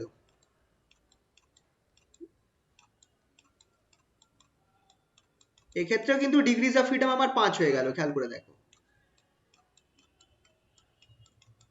ডিগ্রিজ অফ ফ্রিডম কিন্তু 5 হচ্ছে, এক্ষেত্রে আর 4 হচ্ছে না, কিন্তু এটাও ট্রাইঅ্যাটমিক মলিকিউলের মধ্যেই পড়ছে, এটাও ট্রাইঅ্যাটমিক মলিকিউল। তার মানে ট্রাইঅ্যাটমিক মলিকিউল যদি লিনিয়ার হয় যেমন এই টাইপের, তাহলে কিন্তু ডিগ্রিজ অফ ফ্রিডম 5 হবে, আর যদি এই টাইপের হয় তাহলে ডিগ্রিজ অফ ফ্রিডম কত হবে? 6। এই টাইপের হলে এফ হবে 6। আচ্ছা, একটা মজার জিনিস দেখাচ্ছি, এইটাকে তুমি এই ফর্মুলা থেকে কি করে আনবে, এই জিনিসটাকে তুমি ফর্মুলা থেকে কি করে আনবে সেটা একটু দেখিয়ে দিই। এফ ইকুয়ালস টু কি ফর্মুলা ছিল আমার? 3kT by M, sorry that 3n minus M, 3kT m by M, এটা ফর্মুলা। n কত? তিনটা মলিকিউল আছে, 3 হবে। এবার এখানে একটুখানি ভেবে বলো এম কটা হবে, তোমার দেখি কে বলতে পারো এম কটা হবে, কটা রেস্ট্রিকশন আছে?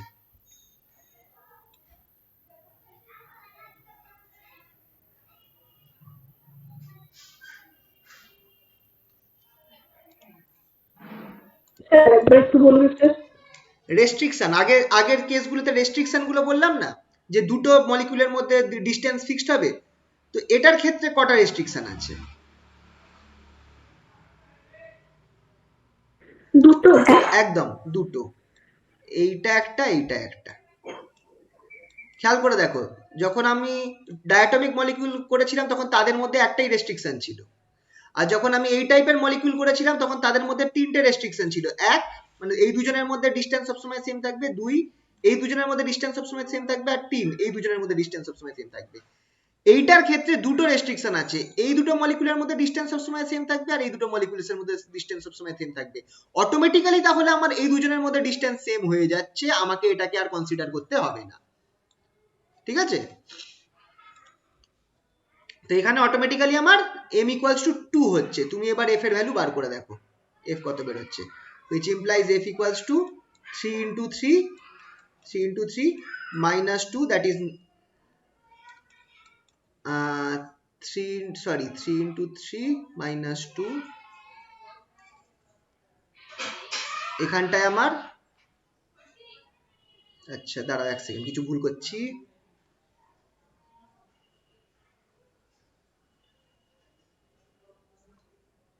না এটা ডিগ্রিজ অফ ফ্রিডম 5 হবে না, 7 হচ্ছে, সরি এখানটা আমি ভুল করেছি, এই প্রসেসে হবে না, এটাকে একমাত্র এইভাবেই করা যেতে পারে লিনিয়ার মলিকিউলের ক্ষেত্রে।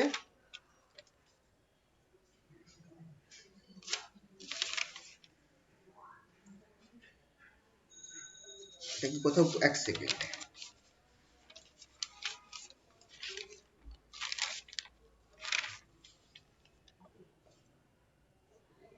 এটা এটা এইভাবে করা যাবে না, লিনিয়ার মলিকুলের ক্ষেত্রে এই কেসটা ঠিক হচ্ছে না। এটার ক্ষেত্রে ডিগ্রিজ অফ ফ্রিডম 7 বেরোবে, এটা একটা special case. Degrees of freedom এটার ক্ষেত্রে 7 বেরোবে, সরি। এই এইভাবে যেটা করলাম না ডায়াটমিক মলিকুলের মতো নিয়ম করে এটা করা যাবে না।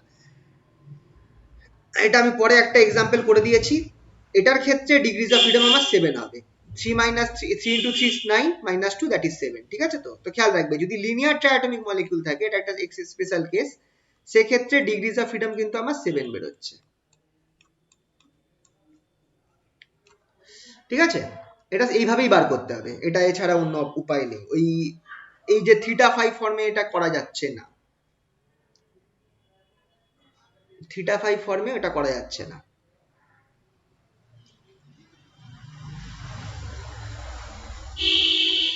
এটা এই ফর্মেই আনতে হবে। আচ্ছা যাই হোক, চলো এটা পরে আশা করছি বুঝতে পারবে। এখন ডিগ্রিজ অফ ফ্রিডম নিয়ে খুব বেশি চাপ নেওয়ার দরকার নেই, এটা যখন তোমরা ক্লাসিক্যাল মেকানিক্স পড়বে তখন এটাকে আরো ভালো করে বুঝবে, কারণ তখন অনেক রকম এক্সাম্পল করবে। এখন জাস্ট ওপর ওপর তোমাদের জিনিসটা জানার আছে যে ডিগ্রিজ অফ ফ্রিডম কাকে বলে। আচ্ছা, সেই অবধি ক্লিয়ার হয়েছে তো ডিগ্রিজ অফ ফ্রিডম কেসটা? হ্যাঁ স্যার। আচ্ছা, তাহলে ডিগ্রিজ অফ ফ্রিডম এখানটায় বলে দিয়েছি, মোনোঅ্যাটমিক ডায়াটমিক কিরকম ভাবে রোটেশন হচ্ছে, কত হচ্ছে ভ্যালু, সেইগুলো বলা আছে। এই ফর্মুলাটা জেনারেল ইকুয়েশন 3 ডাইমেনশনের জন্য এই ফর্মুলাটা। নেক্সট হচ্ছে ল অফ ইকুইপার্টিশন অফ এনার্জি। এইটার স্টেটমেন্টটা 2 নম্বরে আসে, স্টেটমেন্ট লিখতে বলে, কিন্তু প্রুফ দরকার নেই। এর একটা বইতে বড় প্রুফ আছে, দেখবে সিলেবাসে দেওয়াই আছে, ডেরিভেশন নট রিকোয়ার্ড। তো এর জাস্ট স্টেটমেন্টটা আমরা পড়বো, law of equipartition of energy বা principle of equipartition of energy. Simply কি বলছে, এখানটা পুরো স্টেটমেন্টটা ভেঙে ভেঙে দেওয়া রয়েছে। সিম্পল কথা বলছে যে কাইনেটিক এনার্জিটা প্রত্যেক মলিকিউলস এর মধ্যে হাফ কেটি করে ডিস্ট্রিবিউট করা রয়েছে। টোটাল কাইনেটিক এনার্জিটা, একটা গ্যাসের টোটাল কাইনেটিক এনার্জি, সেটা ডিস্ট্রিবিউট করা রয়েছে প্রত্যেক মলিকিউল। একটা ধরো মলিকিউল রয়েছে, তার ডিগ্রিজ অফ ফ্রিডম এফ আছে, তার মানে এই মলিকিউলটার মধ্যে কত ডিগ্রিজ অফ ফ্রিডম দেওয়া রয়েছে, সরি কত কাইনেটিক এনার্জি হবে, এফ ইন্টু হাফ কেটি। তাহলে যদি আমার n সংখ্যক মলিকিউলস থাকে, তাহলে টোটাল কাইনেটিক এনার্জিটা আমার কি হয়ে যাবে, টোটাল কাইনেটিক এনার্জি টিকেই, সেটা হয়ে যাবে আমার formula by formula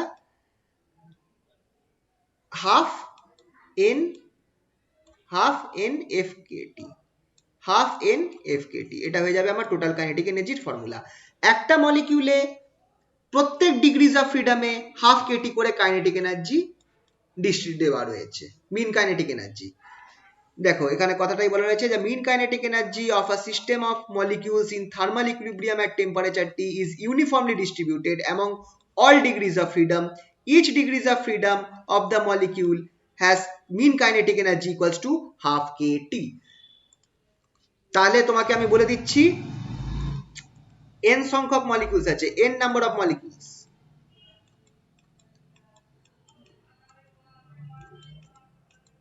n number of molecules, প্রত্যেক মলিকিউলস এর ডিগ্রিজ অফ ফ্রিডম হচ্ছে f ডিগ্রিজ অফ ফ্রিডম।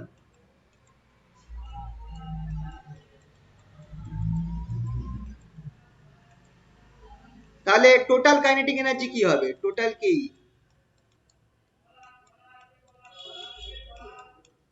সেটাকে ধরো আমি ই কে দিয়ে রিপ্রেজেন্ট করছি, ই কে। এবার দেখো প্রত্যেক মলিকিউলের প্রত্যেক ডিগ্রিজ অফ ফ্রিডমে হাফ কেটি করে এনার্জি, কাইনেটিক এনার্জি দেওয়া থাকবে, হাফ কেটি প্রত্যেক মলিকিউলের প্রত্যেক ডিগ্রিজ অফ ফ্রিডমে। কে হচ্ছে বোলজম্যান কনস্ট্যান্ট। তার মানে টোটাল কাইনেটিক এনার্জি কত হবে, half kT into degrees of ফ্রিডমটা গুণ করো into total number of molecules গুণ করো, হাফ কেটি ইন্টু এন। তাহলে কাইনেটিক এনার্জি কত হবে ফর মোনোঅ্যাটমিকের ক্ষেত্রে কত হবে, ফটাফট বলো।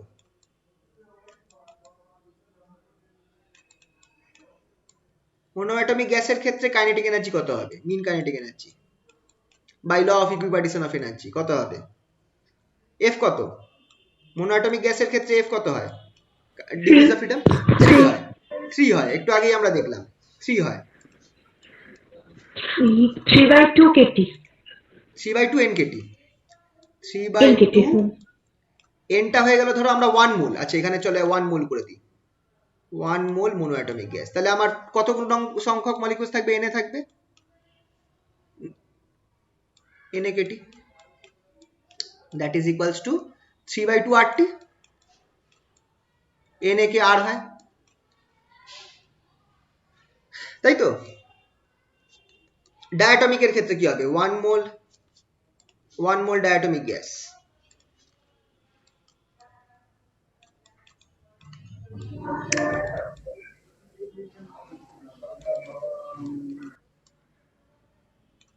Kinetic energy, total kinetic energy 1 mole diatomic গ্যাসের কত হবে? এক্ষেত্রে হাফ কেটি থাকবে, 5/2 একদম NAKT একদম, ইন্টু 5, এফটা হচ্ছে 5 into NA, that is 5/2 NAKT, that is 5/2 RT।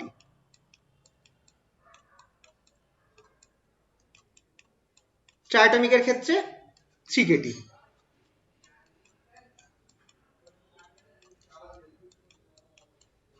3 RT হবে কি হবে না বলো?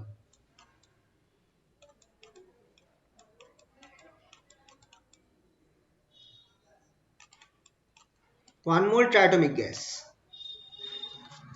7/2 তো হতে পারে। আমি একবারে 7 না, এটা হচ্ছে যদি লিনিয়ার বলিনি, এটা নর্মাল বলেছি এই ফর্ম।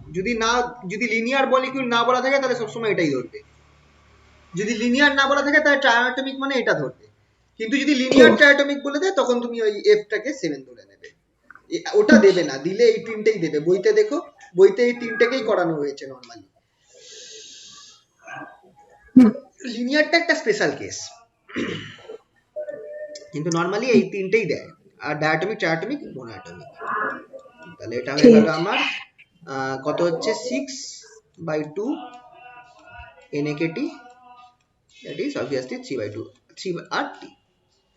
ঠিক আছে, স্যার 2 হবে 6/3 2 হবে না? সরি 6/2 হবে, সরি 6/2 হবে, 6/2। ঠিক আছে, ক্লিয়ার এই অবধি? আচ্ছা, স্যার এবার এখানে একটা কেস আছে, স্পেসিফিক হিটটা বলতে আমরা কি বুঝি? তোমাদের এইটুকুনিতে ছেড়ে দেবে না, এরপর স্পেসিফিক হিট বার করতে দেবে। স্পেসিফিক হিট হচ্ছে অ্যামাউন্ট অফ হিট রিকোয়ার্ড, এটা একটা প্রপার্টি অফ এ সাবস্টেন্স। এটা স্পেসিফিক হিট হচ্ছে property of A substance.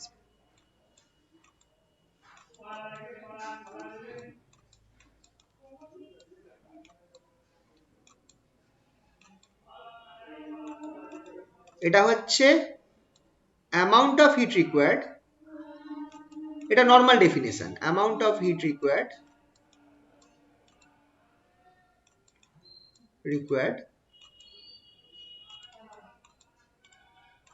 to raise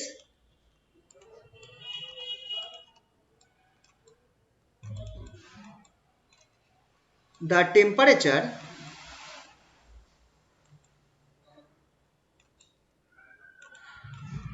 of unit mass of a substance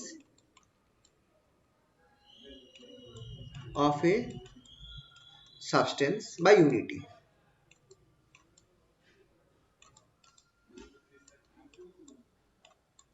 মানে 1 ডিগ্রি টেম্পারেচার বাড়াতে আমার কতটা হিট দিতে হবে। স্পেসিফিক হিটের ফর্মুলা, অ্যাকচুয়ালি ফর্মুলাটা হচ্ছে Q equals to MC delta Q equals to MC dt। Delta Q হচ্ছে আমার কত পরিমাণ হিট দিতে হচ্ছে, সিটা হচ্ছে স্পেসিফিক হিট হচ্ছে C এখানে, ঠিক আছে? আর ডেল্টা T হচ্ছে রেজিং টেম্পারেচার, কি বলবো, ইনক্রিজিং টেম্পারেচার। তাহলে C equals to delta Q by M delta T, C equals to delta Q by M delta T। যেহেতু আমরা এখানটা ইউনিট মাস ধরেছি, তাহলে C আর ফর্মুলা আমার কি হয়ে যাবে, C equals to dQ dt, মানে energy by temperature, heat by temperature. আর আমরা যে পরিমাণ হিট দিচ্ছি, যেহেতু এটা আমরা আচ্ছা গ্যাসের ক্ষেত্রে আমরা কি ধরছি, আইডিয়াল গ্যাস ধরছি, মানে তাদের মধ্যে কোনো ইন্টারমলিকুলার ফোর্স কাজ করছে না, তাই তো? গ্যাসের ক্ষেত্রে আমরা ধরছি আইডিয়াল গ্যাস, যেটার মধ্যে কোনো ইন্টারমলিকুলার ফোর্স কাজ করছে না। তার মানে আমি আমি হিট দেব, সেটা তার কাইনেটিক এনার্জিতে পরিণত হবে, এগুলো সব আছে নোটের মধ্যে, তোমাদের অসুবিধা হবে না, আমি এখানটা দেখাচ্ছি। তাহলে এক্ষেত্রে আমরা বলতে পারি গ্যাসের ক্ষেত্রে specific heat for gas, specific hit দু রকম হয়। স্পেসিফিক হিট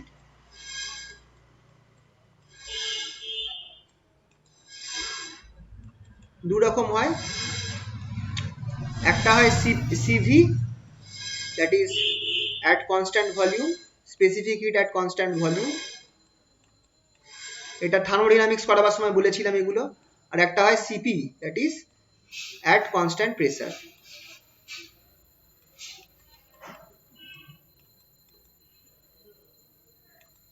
এই দুটোর মধ্যে সম্পর্ক কি, সিপির মধ্যে সম্পর্ক কি, very important, CP minus CV equals to R, CP minus CV equals to আর,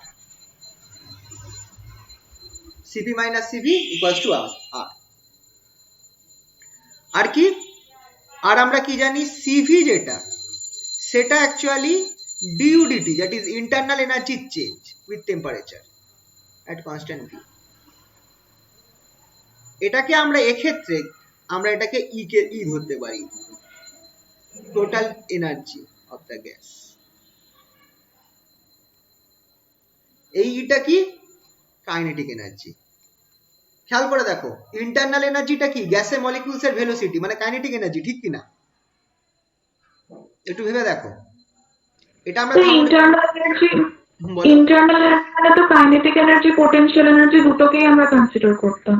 না, আইডিয়াল গ্যাসে কি মলিকিউলসদের মধ্যে কোনো ইয়ে রয়েছে? আইডিয়াল গ্যাসে মলিকিউলসদের মধ্যে কোনো অ্যাট্রাকটিভ ফোর্স রয়েছে? ও আচ্ছা, আইডিয়াল গ্যাসের জন্য পোটেনশিয়াল এনার্জিটা জিরো ধরতাম। হ্যাঁ, তাহলে আমার ইন্টারনাল এনার্জিটা পিওরলি কাইনেটিক। হ্যাঁ, সেক্ষেত্রে আমার ইউ এর জায়গায় আমি কি বসাতে পারি, ই কে।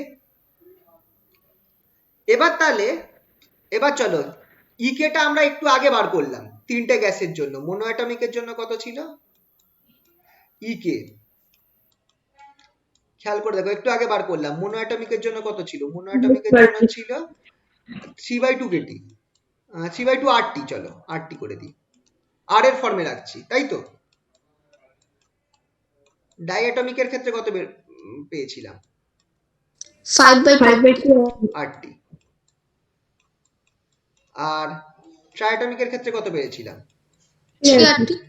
3RT। তাহলে সিভিটা চলো ফটাফট বলো, সিভি কত হবে? CV for mono 3/2 R. Die কেন? টেম্পারেচার দিয়ে ডেরিভেটিভ করছো, ভেবে দেখো, শুধু টিটা আউট হয়ে যাবে, বাকিটা তো constant,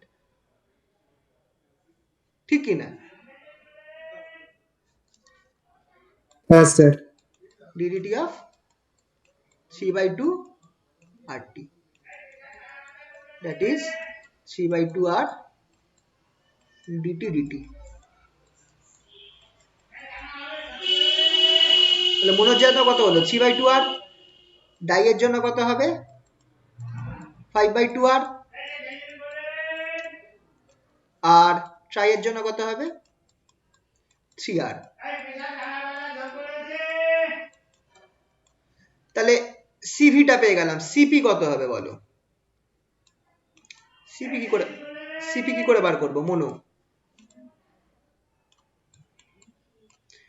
formula CP equals to CV plus R, right? CP minus CV যদি আর হয়, তাহলে CP equals to CV plus R হবে কি হবে না? হ্যাঁ sir.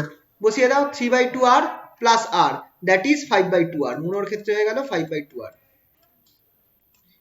3/2 R plus R, that is 5/2 R. কিছু ভুল করলে বলো। ডাইয়ের ক্ষেত্রে, ডাইঅ্যাটমিকের ক্ষেত্রে 7/2 আর। 7/2 আর। ট্রাইয়ের ক্ষেত্রে ট্রাই এর ক্ষেত্রে হচ্ছে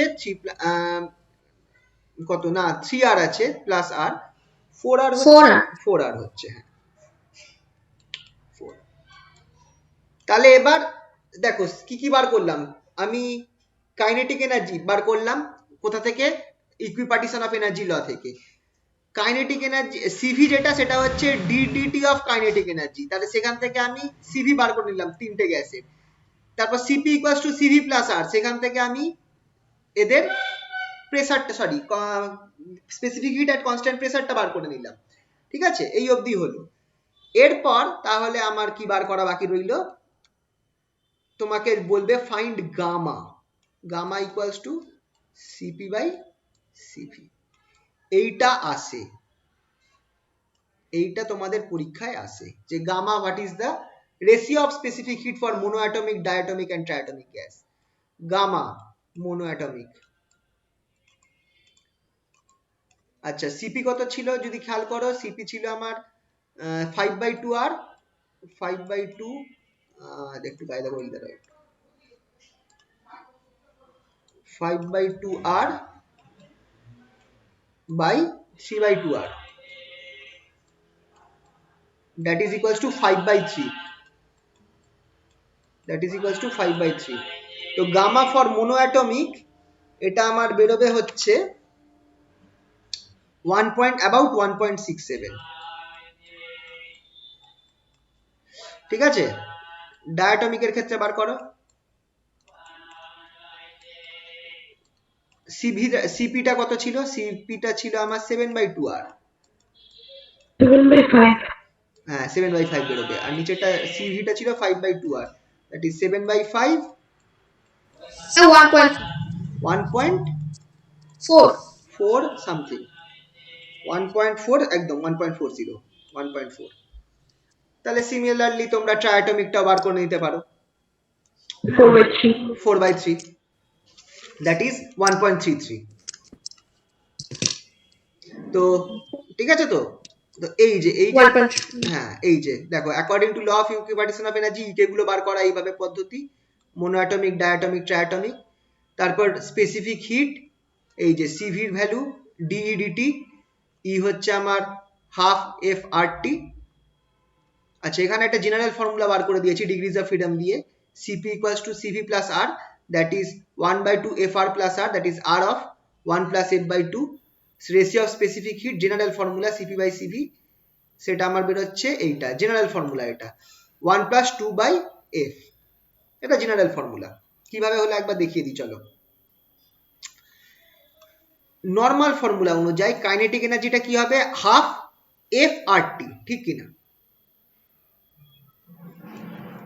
জেনারেল ফর্মুলাটা একবার দেখিয়ে দিই, যদি জেনারেল ফর্মুলাটা দেয় যে এরম প্রশ্ন ধরো এসে গেল ধরো, সো দ্যাট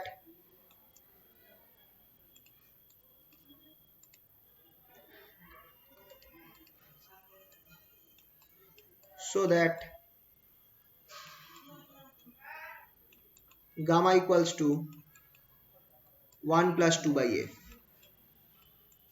2 নম্বরের প্রশ্ন দিয়ে দিল এটা, তো কিভাবে করবে? we know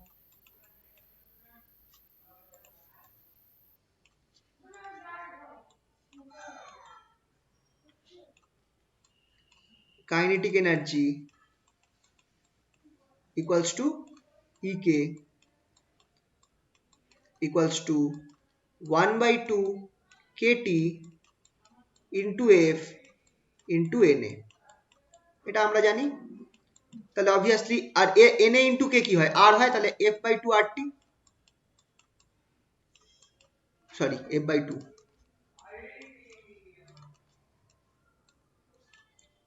f/2 rt, কারণ na ইন্টু কে আমাকে কি দেবে, আর দেবে।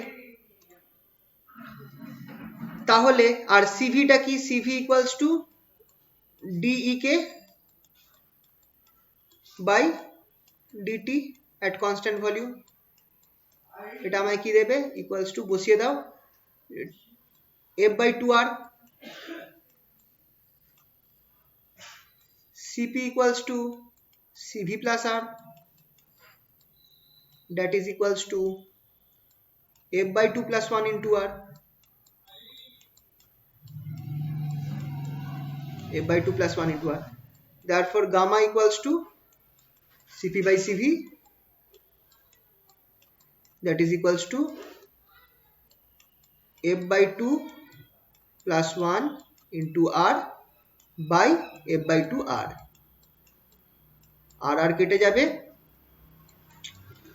তাহলে আমি পাচ্ছি 1 plus 1 by f by 2, that is obviously gamma equals to 1 plus 2 by f. ঠিক আছে, এরকম জেনারেল ফর্মুলা, এটা জেনারেল ফর্মুলা এটা। কিন্তু যদি তোমাকে মোনোঅ্যাটমিক ডায়াটমিক করে বার করতে দেয়, মোনোঅ্যাটমিক ডায়াটমিক করে বার করতে দেয়, তাহলে আমার বেস্ট উপায় হচ্ছে যে তুমি এই কাইনেটিক এনার্জি থেকে স্টার্ট করো, এফ এর ভ্যালুটা বসিয়ে দিয়ে, ঠিক আছে তো, করে করতে থাকো, না হলে নম্বর, বা তোমাকে এই পুরো ইকুয়েশনটা নিয়ে এসে তারপর তুমি এফ ইকুয়ালস টু, তুমি মোনোঅ্যাটমিকের ক্ষেত্রে 3 বসিয়ে তুমি বার করো, ঠিক আছে তো। যাই করো না কেন একটু বেশি করতে হবে কাজটা, 2 নম্বর থাকলে মোটামুটি হাফ পেজ তো লিখতেই হবে, এটা একটু খেয়াল রাখবে, ওয়ান হ্যান্ড রুল, ঠিক আছে তো। অবশ্য তোমরা থার্ড সেমিস্টারে পড়ছো, তোমরা এটা জানো সবাই, যে এখন মোটামুটি 2 নম্বর পেতে গেলে হাফ পেজ মিনিমাম লিখতে হবে, ডিপেন্ডিং আপন তোমার হ্যান্ড রাইটিং কত বড়, ঠিক আছে তো, কোনো অসুবিধা নেই তো এটা বুঝতে? না স্যার। আচ্ছা ঠিক আছে, চলো তাহলে মোটামুটি এই জিনিসটাই এখানে আছে করা। তারপর তুমি ফর্মুলা ফেলে ফেলে এফ এর জায়গায় 3 বসাও, তুমি গামা পেয়ে যাচ্ছ, এটা এফ এর জায়গায় 5 বসাও, গামা এটা পেয়ে যাচ্ছ, এফ এর জায়গায় 6 বসাও, এটা গামা পেয়ে যাচ্ছ, ঠিক আছে। আর এটা হচ্ছে লিনিয়ার অ্যারেঞ্জমেন্ট, লিনিয়ার অ্যারেঞ্জমেন্টের জন্য তুমি এই যে ডিগ্রিজ অফ ফ্রিডম 7 পাচ্ছ। যদি এটা দেয়, এটা একটা স্পেশাল কেস আছে, পরে এটা আলাদা করে দেখতে পারো, linear arrangement of triatomic molecule, linear triatomic molecule, যেটা এই ফর্মে থাকে। এটার ক্ষেত্রে এটার ক্ষেত্রে আমার ডিগ্রিজ অফ ফ্রিডম 7 হচ্ছে, এটা একটা special case. Normally case 1, case 2 আর কেস 3 টাই দেখবে, যেগুলো হচ্ছে ডায়াটমিক, ট্রাইঅ্যাটমিক আর মোনোঅ্যাটমিক। আর বাই চান্স এটা দিয়ে দিল, বাই চান্স এটা দিল যে লিনিয়ার ট্রাইঅ্যাটমিক মলিকিউল এই ফর্মে রয়েছে, বা কার্বন ডাই অক্সাইড হয়তো দিয়ে দিয়েছে, কার্বন ডাই অক্সাইড এই ফর্মে থাকে। তো আগের যে কেসগুলো ছিল হয়তো খেয়াল হতে পারে, তোমার দেখবে ট্রাইঅ্যাটমিক দিয়েছে, তুমি একবারে ওই এফ ইকুয়ালস টু 6 বসিয়ে করে দিলে, তো ভুল হয়ে যেতে পারে, তোমাকে খেয়াল রাখতে হবে। যদি বলা থাকে লিনিয়ার ট্রাইঅ্যাটমিক মলিকিউল, তাহলে কিন্তু এফ ইকুয়ালস টু 7 হবে, এইগুলো একটুখানি খেয়াল রাখবে জাস্ট, ঠিক আছে। আশা করছি এই অবধি কারোর কোনো অসুবিধা হয়নি বুঝতে।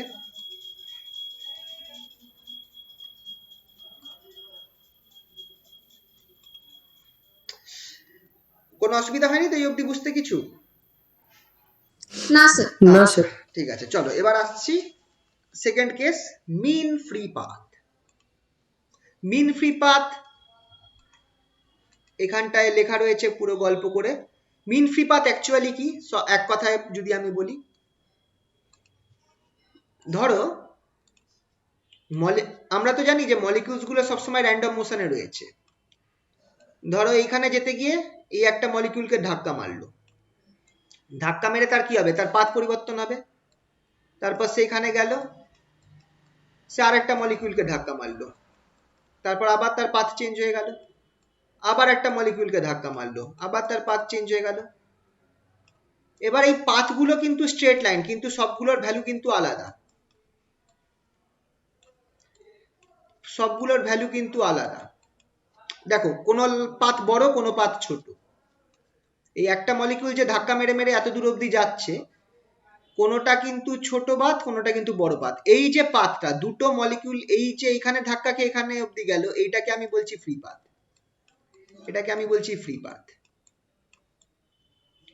এবার ফ্রি পাথেরও কিন্তু কোনো ফিক্সড ভ্যালু নেই সেই অর্থে দেখতে গেলে, কারণ ডিপেন্ড করছে দুটো, মানে আমরা তো জানি না যে দুটো মলিকিউল কত দূরে থাকতে পারে। তো ফ্রি পাথ হচ্ছে যে দুটো সাকসেসিভ কলিশন, দুখানা কলিশনের মধ্যে একটা মলিকিউল যতটা দূর গেছে সেটা হচ্ছে তার ফ্রি পাথ। এবার এরকম যদি আমি অনেকগুলো ফ্রি পাথকে যোগ করে আমি অ্যাভারেজ করি, অনেকগুলো ফ্রি পাথকে যোগ করে আমি অ্যাভারেজ করি, সেই অ্যাভারেজ পাথটা হয়ে যাবে মিন ফ্রি পাথ। আর দেখা গেছে যে মিন ফ্রি পাথ যেটা আছে সেটা একটা পার্টিকুলার টেম্পারেচারের জন্য বা একটা পার্টিকুলার টাইপ অফ গ্যাসের জন্য এটার আমি একটা ফিক্সড ভ্যালু পেয়ে যাই, এটার আমি একটা ফিক্সড ভ্যালু পাওয়া যায়। এটা একটা স্ট্যাটিস্টিক্যাল কোয়ান্টিটি যেটার একটা ফিক্সড ভ্যালু পাওয়া যায়, অনেকটা সিআরএমএস এর মতো। যেমন ধরো সিআরএমএস টা কি, আমি একটা ওভারঅল যতগুলো মলিকিউলস রয়েছে তার একটা মিন ভেলোসিটি বলছি, কিন্তু তার মানে তো এই নয় যে প্রত্যেক মলিকিউলের অ্যাকচুয়াল ভেলোসিটি সিআরএমএস এর সমান, তা তো নয়। মলিকিউলস গুলো আলাদা আলাদা ভেলোসিটি থাকতে পারে, কারোর ভেলোসিটি 0, কারোর ভেলোসিটি ইনফিনিটি, এটা ধরা হয়েছে। অবভিয়াসলি 0 আর ইনফিনিটি হয় না, কিন্তু ভেলোসিটি আলাদা আলাদা, কারোর খুব বেশি কারোর খুব কম। কিন্তু আমি ধরছি অ্যাভারেজ সবার একটা ভ্যালু হচ্ছে সিআরএমএস, যেটা অবভিয়াসলি আমরা দেখেছি সিআরএমএস টা টেম্পারেচারের উপর নির্ভর করছে। তার মানে যদি একটা পার্টিকুলার গ্যাস একটা পার্টিকুলার টেম্পারেচারে থাকে আর গ্যাসের যদি মলিকিউলের মাস আমার জানা থাকে, আমি আরামসে সিআরএমএস বার করতে পারবো। যদি আমার মাস জানা থাকে আর টেম্পারেচারটা কত টেম্পারেচারে আছে সেটা জানা থাকে, তাহলে আমি সিআরএমএস টা পেয়ে যাচ্ছি। আমাকে ইন্ডিভিজুয়াল মলিকিউলের ভেলোসিটি কত সেটা বার করার দরকার নেই। একইভাবে মিন ফ্রি পাথ যেটা আছে সেটাও আমার কি হচ্ছে, মলিকিউলের কটা জিনিস জানলে আমি জেনে যেতে পারবো, যেটার মধ্যে একটা হচ্ছে মলিকিউলের ডায়ামিটার, মলিকিউলগুলো কত বড় সেটা যদি আমি জানি, আর মলিকিউলগুলোর ডেনসিটি কত আছে সেটা যদি আমি জানি। n হচ্ছে density of molecules, number of molecules per unit volume, number of molecules per unit volume.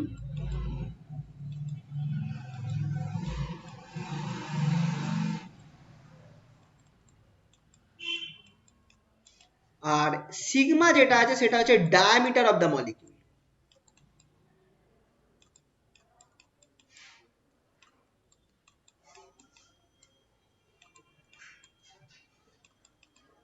সেক্ষেত্রে আমি কিন্তু মিন ফ্রি পাথটাকেও বার করতে পারবো, ঠিক সিআরএমএস এর যেমন একটা ফর্মুলা আছে, এইটা সিকেটি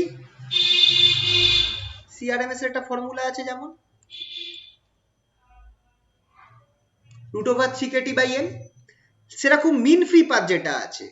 এবার সিআরএমএস জানা মানে এই নয় কিন্তু যে আমি প্রত্যেক মলিকিউলের ইন্ডিভিজুয়াল ভেলোসিটি জানি, কিন্তু আমি একটা ওভারঅল জানি যে এই একটা গ্যাস এত টেম্পারেচারে থাকলে আর গ্যাসের মলিকিউলার মাস এইটা হলে সিআরএমএস এর ভ্যালু আমি বার করতে পারবো,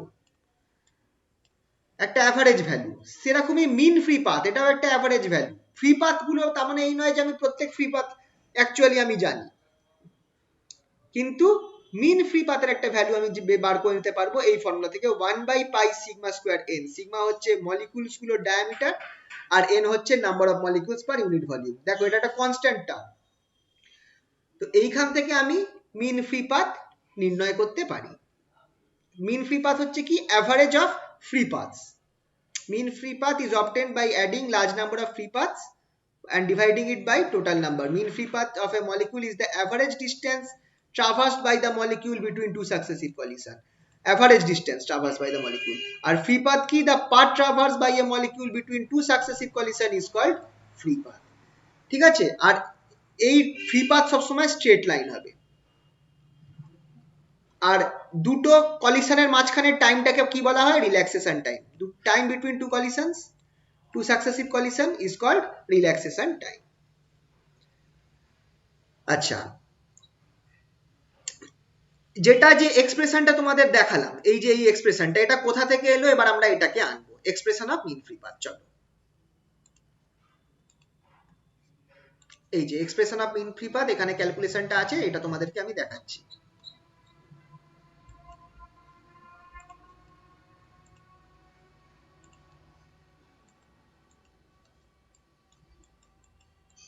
এক্সপ্রেশন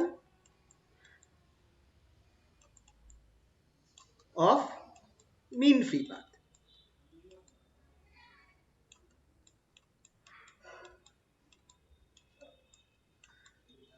আচ্ছা, এইটা আমরা যেটা করব, তোমরা যদি বইতে দেখো দুখানা দেওয়া রয়েছে, একটা সিম্পল ক্যালকুলেশন আর একটা বিশাল বড় জটিল ক্যালকুলেশন, যেটা হচ্ছে ম্যাক্সওয়েল আর ক্লসিয়াসের ক্যালকুলেশনটা। ওই দুটো করার দরকার নেই, আমরা এই এলিমেন্টারি ট্রিটমেন্টটা করব। এলিমেন্টারি ট্রিটমেন্ট বলে যেটা রয়েছে সেটা আমরা করব, এলিমেন্টারি ট্রিটমেন্টটা করব।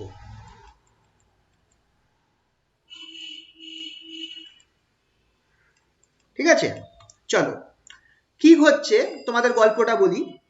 ধরা হয়েছে এইখানটায় যখন মানে এখানে ধরা হয়েছে যে যতগুলো একটা গ্যাস রয়েছে, গ্যাসের মধ্যে যতগুলো মলিকিউলস রয়েছে তারা সবাই ফ্রোজেন স্টেটে রয়েছে। মানে একটা মলিকিউল, এটা কিন্তু একটা মানে ইমাজিন করা হয়েছে, কিন্তু এটা একটা থট এক্সপেরিমেন্ট বলতে পারো, থট এক্সপেরিমেন্ট।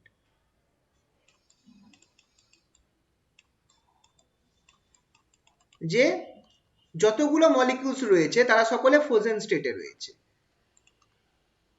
একমাত্র একটা মলিকিউল রয়েছে যেটা মুভ করছে, একটা মলিকিউল মুভ করছে, বাকি মলিকিউলস গুলো সবাই স্থির রয়েছে।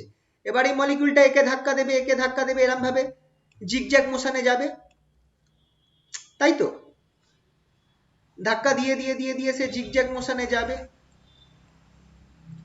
আলটিমেটলি এই যে মলিকিউলটা, যেটা অ্যাকচুয়ালি মুভিং মলিকিউল, যেটা অ্যাকচুয়ালি মুভ করছে, সেটা ধরো আফটার এ সার্টেন টাইম সে একটা পার্টিকুলার ডিস্টেন্স কভার করবে, আফটার এ সার্টেন টাইম সে ধরো একটা পার্টিকুলার ডিস্টেন্স কভার করলো, এই যতগুলো কলিশন পারলো করতে করতে করতে করতে আফটার এ সার্টেন টাইম একটা পার্টিকুলার ডিস্টেন্সে কভার করলো, এখানে এসে পৌঁছলো, এতগুলো কলিশন করে সে এই পার্টিকেলটা এখানে এসে পৌঁছলো। মানে আমি ধরতে পারি যে সে একটা স্ট্রেট লাইন কভার করেছে। এই যে স্ট্রেট লাইন সে কতটা গেল সেটা আমি এক্ষেত্রে এর ভেলোসিটিটাকে আমি ধরে নিচ্ছি অ্যাভারেজ ভেলোসিটি সি। সিটা হচ্ছে আমার average velocity of the molecule, average velocity.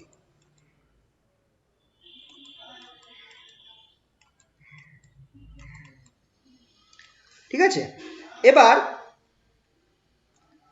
এই মলিকিউলটার অন্য মলিকিউলের সাথে কোলাইড করার প্রবাবিলিটি কত। আরেকটা জিনিস আমি ধরছি diameter of the molecule, diameter of the molecule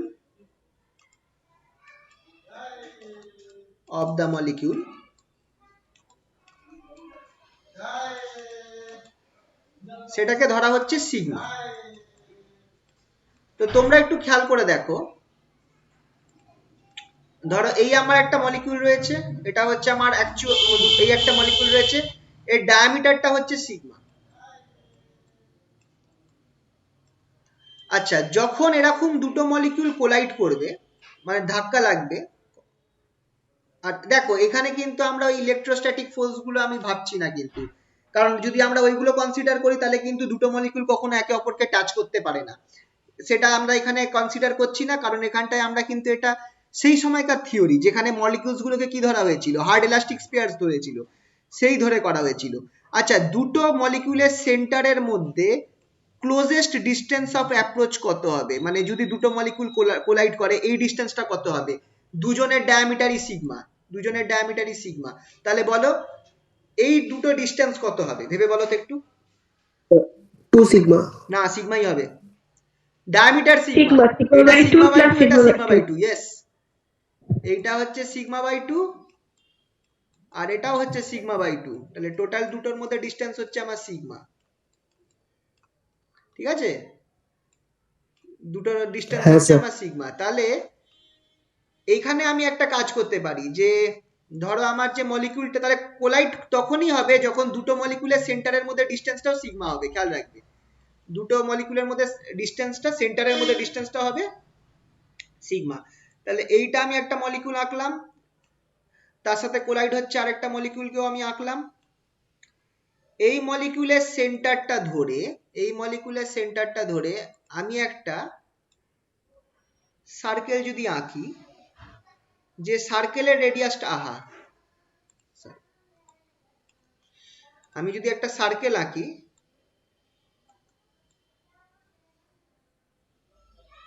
যে সার্কেলটা, এই যে সার্কেলটার রেডিয়াসটা হচ্ছে সিগমা, এই সার্কেলটার রেডিয়াস হচ্ছে সিগমা, তাহলে খেয়াল করো কখন আমি বলবো যে কলিশন হয়েছে, যখন একটা মলিকিউলের সেন্টারটা এই সারফেস, এই সিগমার মধ্যে, এই স্ফিয়ারটার মধ্যে আসবে, তখনই আমি বলবো কলিশন হয়েছে।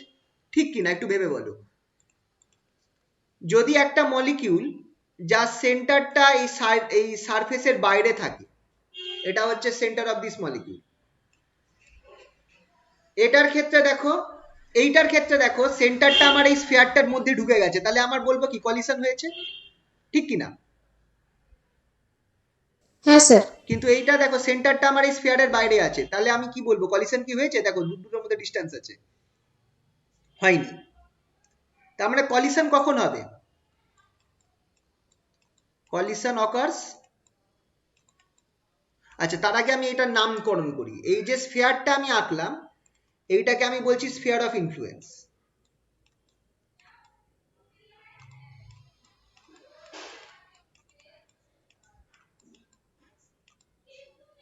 Sphere of influence. তাহলে কখন আমি বলবো কলিশন হয়েছে? কলিশন তখনই হয়েছে বলবো, collision occurs if the center of a molecule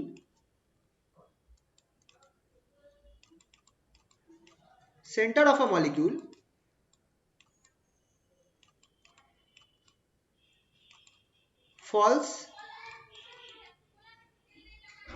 in the sphere of influence।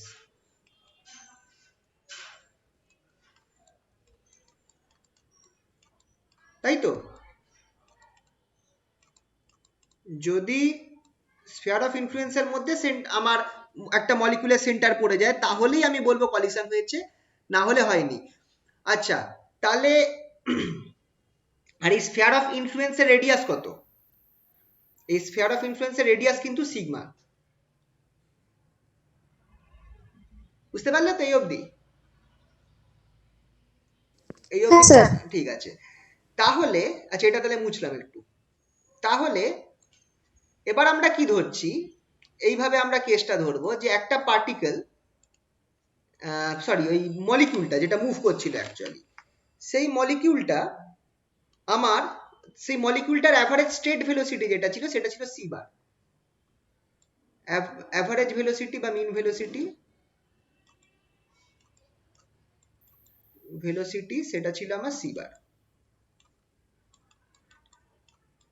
আচ্ছা তাহলে সেটা টি টাইমে, ধরো এই হচ্ছে আমার মলিকিউলটা, আর এটার স্ফিয়ার অফ ইনফ্লুয়েন্সটা হচ্ছে এইটা, এটা হচ্ছে তার স্ফিয়ার অফ ইনফ্লুয়েন্স। সে টি টাইমে কতটা দূর যাবে? এটা টি টাইমে ডিস্টেন্স কভার্ড ইন টাইম টি, ধরো সে এতটা দূর গেল, এই ডিস্টেন্সটাকে আমি কত বলবো? C bar t, distance covered in time টি।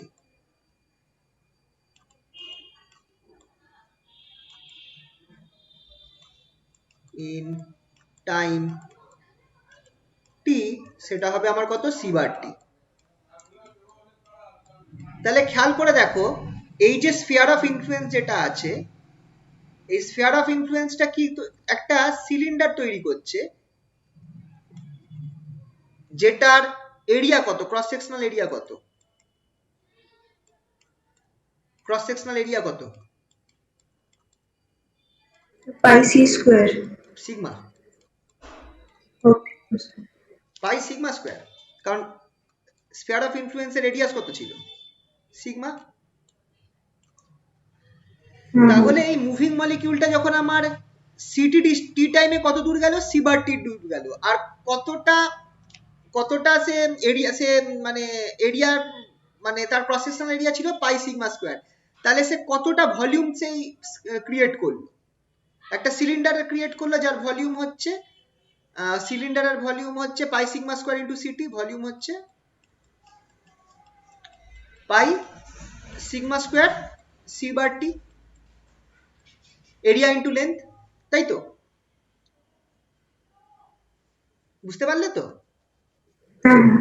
এবার খেয়াল করে দেখো যে যে মলিকিউলস গুলো আমার এই সিলিন্ডারের মধ্যে, যাদের যাদের সেন্টার গুলো পড়ছে, যে যে মলিকুলার সেন্টার গুলো আমার সিলিন্ডারের মধ্যে পড়ছে তাদেরকে আমি কি বলবো? তারা কোলাইড করেছে, তাদের কলিশন হয়েছে এই মলিকিউলটার সাথে, স্পেয়ার অফ ইনফ্লুয়েন্সের আইডিয়া হিসাবে, ঠিক কি না? যে যে মলিকিউলস গুলোর সেন্টার গুলো এইটার ভেতরে পড়ে যাচ্ছে, সিলিন্ডারের ভেতরে পড়ে যাচ্ছে, তারাই আমার এর সাথে কোলাইড করেছে। হ্যাঁ স্যার। তাহলে হ্যাঁ এখানে, স্যার। তাহলে আমি বলতে পারি কি না যে তাহলে all molecules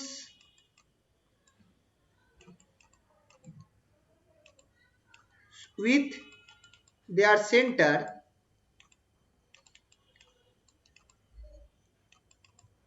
in this inside the cylinder, inside this cylinder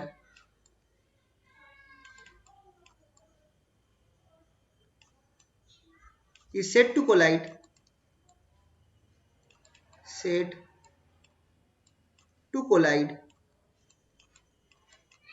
with the moving molecule,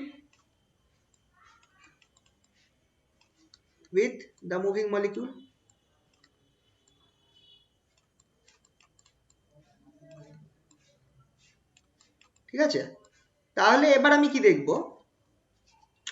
ভলিউমটা এবার যদি আমার এখানে কি দরকার, n যদি আমার number of molecules per unit volume হয়, if n is the number of molecules per unit volume, n is the number of molecules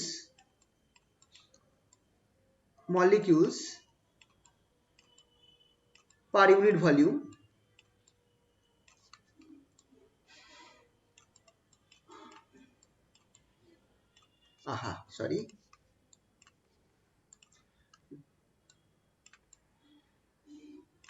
তাহলে number of molecules in the cylinder কত হবে, number of molecules in the cylinder কত হবে,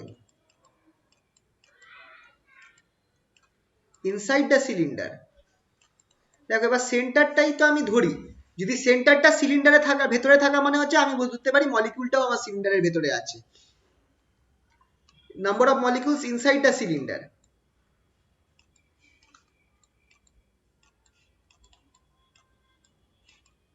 কত হবে, n into c bar t pi sigma, n into pi sigma square c bar t, হবে কি হবে না বলো? কতগুলো মলিকিউলস আমার এই সিলিন্ডারের ভেতরে আছে, এত সংখ্যক মলিকিউলস থাকবে, ঠিক কি না? হ্যাঁ স্যার। তাহলে কতগুলো কলিশনস হতে সম্ভব, নাম্বার কতগুলো কলিশনস হবে, নাম্বার অফ কলিশনস, তাহলে যত খেয়াল করে দেখো, যতগুলো মলিকিউল এই সিলিন্ডারের ভেতরে থাকবে ততগুলোই কলিশন আমার এই মুভিং মলিকিউলটা করছে, ঠিক কি না? যতগুলো মলিকিউল আমার এই সিলিন্ডারের ভেতরে থাকবে ততগুলো মলিকিউলই অ্যাকচুয়ালি কিন্তু এই মুভিং মলিকিউলটার সাথে কোলাইড করছে। তার মানে যতগুলো মলিকিউল এই সিলিন্ডারের ভেতরে থাকবে ততগুলোই নাম্বার অফ কলিশনস হ্যাভ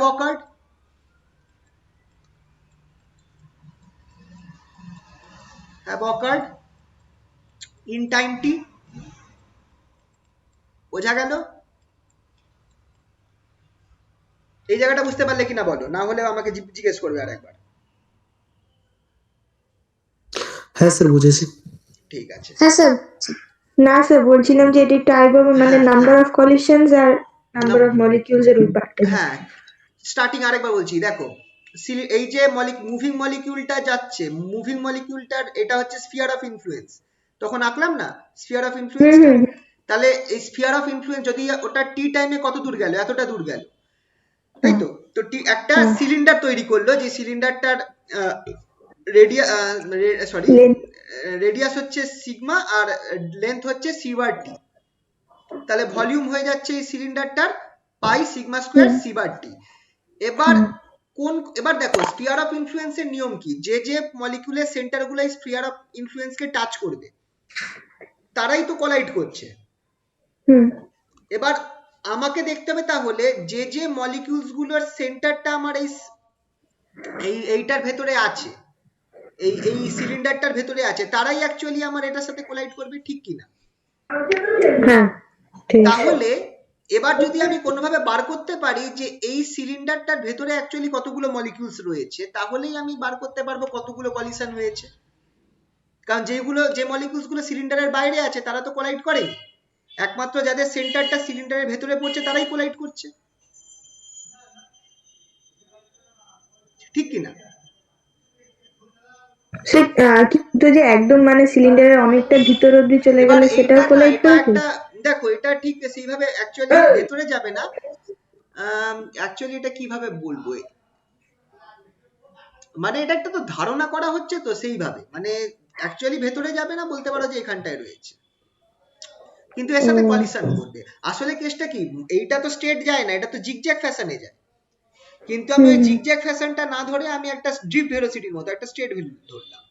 তো এই স্ট্রেট যেতে গিয়ে ও যে অংশটা যে একটা সিলিন্ডার তৈরি করছে, তো এইটুকুনির মধ্যে যে যে মলিকিউলস গুলো পড়ে যাবে তাদের সাথে নিশ্চয়ই কোলাইড করতে পারছে, এরকম একটা ব্যাপার আর কি। এটা একটা ধারণা, কিন্তু এলিমেন্টারি আইডিয়া, মানে অ্যাকচুয়াল কিন্তু এই ব্যাপারটা ঘটছে না, কিন্তু আমি এটা ধারণা করার চেষ্টা করছি যে যদি এটা এরকম স্ফিয়ার অফ ইনফ্লুয়েন্স দিয়ে একটা এরকম সিলিন্ডার তৈরি করতো, সেই সিলিন্ডারের মধ্যে যতগুলো মলিকিউলস গুলো পড়তো ততগুলো এর কলিশন বোঝা গেল তো এই অবধি? মানে এটা ধারণা, কিন্তু একটা এলিমেন্টারি আইডিয়া, অ্যাকচুয়ালি কিন্তু স্ট্রেট লাইন যায় না, এটা কিন্তু জিগজ্যাগ ফ্যাশনে যায়। তার মানে বুঝতে পারছো তো, প্রত্যেক কলিশনের সাথে এটা পাল্টাবে, কিন্তু এই ধারণাটা করে এরা ধরছে যে কতগুলো তাহলে কলিশন হতে পারে, n pi sigma square c bar t, যেটা হচ্ছে আমার যতগুলো মলিকিউলস আমার ওই সিলিন্ডারের ভেতরে থাকতে পারে ততগুলোই কলিশন হবে টি টাইমে। ঠিক আছে, এই অবধি ক্লিয়ার? তাহলে এবার দেখো, এটা হচ্ছে number of collisions occurred in time t, তাহলে নাম্বার অফ কলিশন যদি অকার্ড ইন টাইম টি এটা হয়, তাহলে এবার আমাকে বলো যে কলিশনের ফ্রিকোয়েন্সি কত, frequency of collision, number of collision occurred in 1 second, frequency of collision,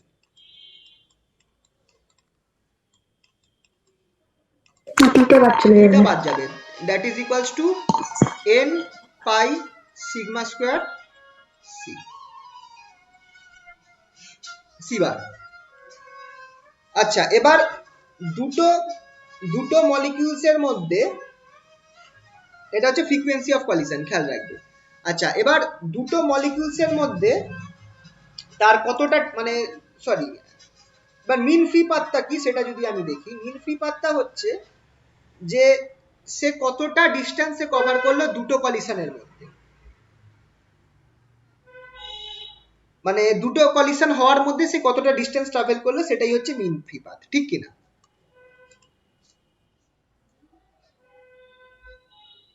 আচ্ছা, এটা একটু মুছলাম।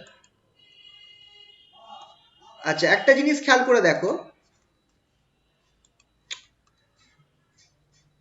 আমার যে মুভিং মলিকিউলটা আছে সেটা C bar t distance travel করেছে, C bar t distance travel করেছে, এটা হচ্ছে ডিস্টেন্স।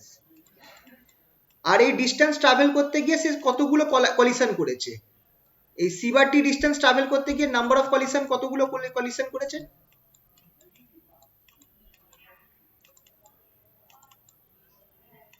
নাম্বার অফ কলিশনস কতগুলো কলিশন করেছে খেয়াল করে দেখো, পাই সিগমা স্কোয়ার, পাই সিগমা স্কোয়ার কি ছিল তারপর এন সি বার টি, এতগুলো কলিশন করেছে, ঠিক কিনা?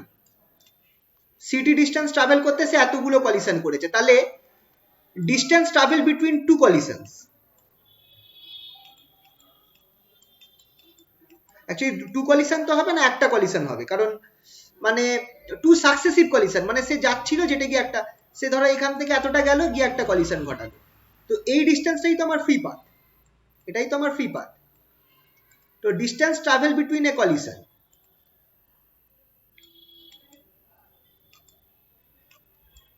বা টু সাকসেসিভ কলিশন,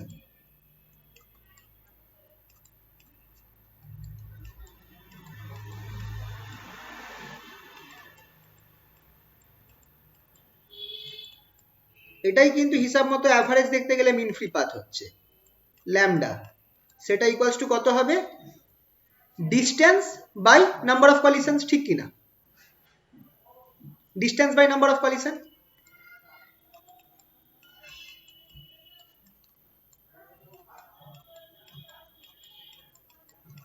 এইটা বুঝতে পারলে? যদি সে, আরেকবার বলছি, ইউনিটারি মেথড, পাতি ইউনিটারি মেথড, কিন্তু যে এতটা ডিস্টেন্স ট্রাভেল করতে গিয়ে যদি এতগুলো কলিশন করে, তাহলে সে একটা কলিশন করতে সে কতটা ডিস্টেন্স ট্রাভেল করেছে, একটা কলিশন করতে মানে প্রথম কলিশনের পর দ্বিতীয় কলিশন করতে, এইভাবে খেয়াল রাখবে, একটা কলিশন না, প্রথম কলিশনটা করার পর দ্বিতীয় কলিশনটা করতে সে কতটা ডিস্টেন্স ট্রাভেল করেছে, সেটাই হচ্ছে distance between two successive collision. সেটা হয়ে যাবে সি বার টি বাই, পুরো ফর্মুলাটা বসিয়ে দাও, pi sigma square c bar t n, c bar t কেটে যাবে, ল্যামডা ইকুয়ালস টু আমার কি পেয়ে গেলাম 1 by pi sigma square N. এটাই হচ্ছে তোমার কলিশন, এটাই হচ্ছে আমার মিন ফ্রি পাথের এক্সপ্রেশন। ঠিক আছে, এইটা এলিমেন্টারি ট্রিটমেন্ট, এটা তোমাদের দিতে পারে। যদি প্রুফ আসে এলিমেন্টারি ট্রিটমেন্ট তাহলে তোমাদের এইটাই করতে হবে। কিন্তু এইটার মধ্যে একটা প্রবলেম আছে, সেটা হচ্ছে এটা আমার একটা আইডিয়াল কেস যেখানে ধরা হয়েছিল, অ্যাজিউম করা হয়েছিল, assumed that only one molecule is moving, molecule is in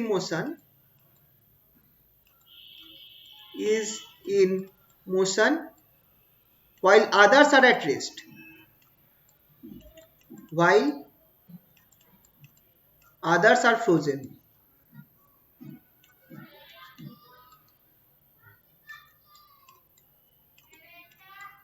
তো এইটাকে পরে, তো এইটা একটা প্রবলেম ছিল যে এইটা আইডিয়াল কেস হয়ে যাচ্ছে, এটা আমার অ্যাকুরেট ভ্যালু দিচ্ছে না। তো পরে শুধু এক্সপ্রেশনটা মাথায় রাখবে, পরে ম্যাক্সওয়েল কি হ্যাঁ ম্যাক্সওয়েলের একটা এক্সপ্রেশন, ম্যাক্সওয়েল এটাকে একটু ক্যালকুলেট করে, ক্যালকুলেশনটা বইতে করা আছে, করতে যেও না, মানে পরীক্ষার জন্য করতে যেও না আর কি, ওটা করতে গেলে অনেক চাপ হয়ে যাবে, ওইগুলো দেবে না। ম্যাক্সওয়েলের যে এক্সপ্রেশনটা আছে, Maxwell's expression for mean free path,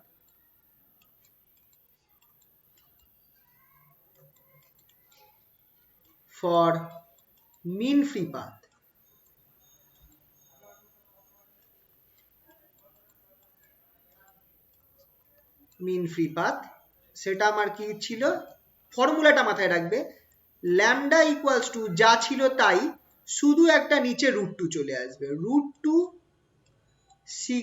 pi sigma square n. This is Maxwell's expression for mean free path. আর এটা করবে তোমরা প্রবলেম করার জন্য, প্রবলেমসের জন্য তোমরা এই ফর্মুলাটাই ইউজ করবে, বইতেও দেখবে মোস্ট প্রবাবলি এই ফর্মুলাটাই ওরা প্রবলেম সলভ করার জন্য ইউজ করেছে। Maxwell's expression for mean free path, lambda equals to 1 by √2 pi sigma square by N. ঠিক আছে, বোঝা গেল?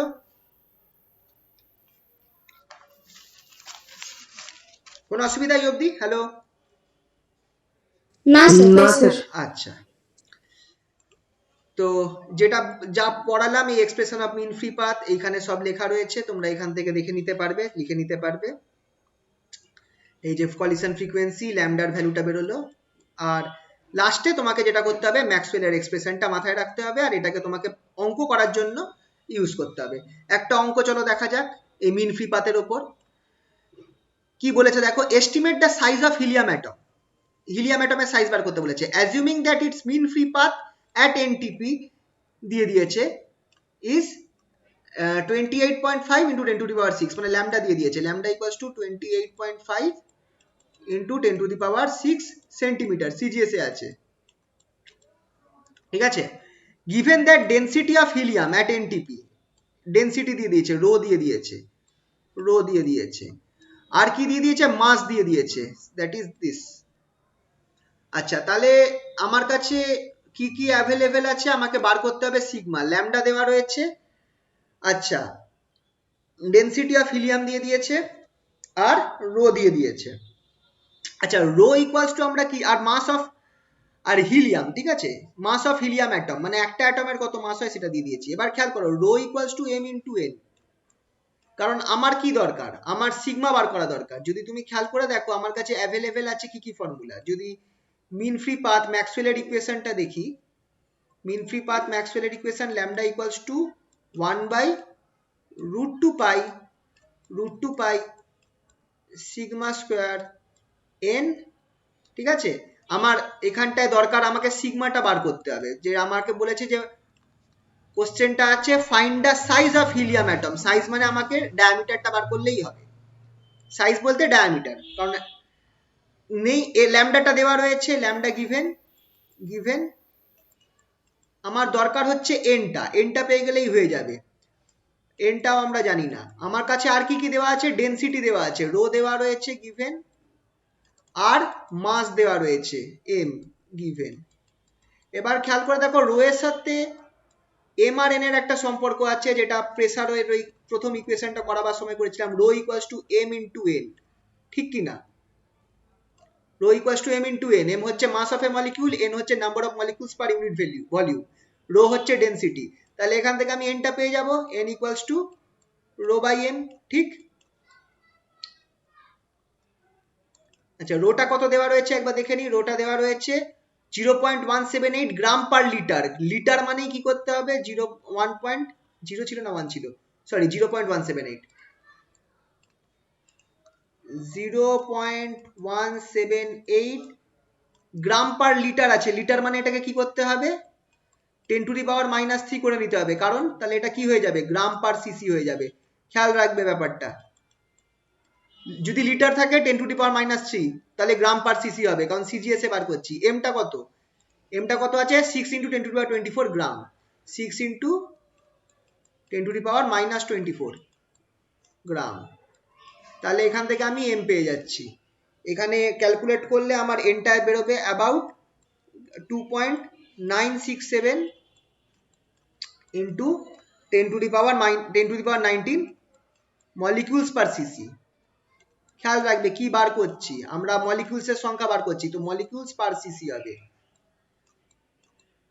এটা আমি এনটা পেয়ে গেলাম। তাহলে এবার আমি কি করব, N equals two, formula change করে দাও, 1/√ওভার, সরি এন কেন, আমি সিগমা বার করব, তো sigma square equals to 2 √2 pi, sigma স্কোয়ারটা এনেছি, এখানে ল্যামডা বসাবো, এখানে এন বসাবো, বসিয়ে দাও এবার ভ্যালুগুলো বসিয়ে দাও, √2 pi into 3, pi into √2 into 3.14, ল্যামডাটা কত দেওয়া ছিল, ল্যামডাটা দেওয়া ছিল হচ্ছে 28.5 ইন্টু 10⁻⁻6, আর এনটা আমার কত বেরোলো, এনটা বেরোলো গিয়া 2.967 ইন্টু 10⁻19, যদি এটা ক্যালকুলেট করি আমার সিগমা স্কোয়ার বেরোবে সামথিং লাইক, দেখে নি কত বেরিয়েছে, সিগমা স্কোয়ারটা বেরিয়েছে হচ্ছে 2.66 ইন্টু 10⁻⁻16, এটা বেরোলো হচ্ছে সিগমা স্কোয়ার, তার মানে অবভিয়াসলি, আচ্ছা একবারে লিখি, তাহলে সিগমাটা কত বেরোবে, রুট ওভার করে দাও, এটা আমার বেরোবে অ্যাবাউট 1.63 ইন্টু 10⁻⁻8, এটা কি বেরোলো, ডায়ামিটার বেরোলো, তাহলে এটা আমার বেরোবে সেন্টিমিটারে, সিজিএস এ বেরোচ্ছে। এটা হচ্ছে ডায়ামিটার অফ হিলিয়াম নিউক্লিয়াস, এটা বেরোলো ডায়ামিটার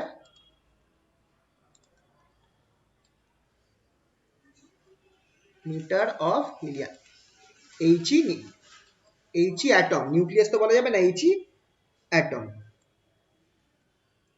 নিউক্লিয়াস তো না, এটা অ্যাটম। ঠিক আছে, বোঝা গেল এই অবধি? হ্যাঁ স্যার। কারোর কোনো অসুবিধা নেই তো?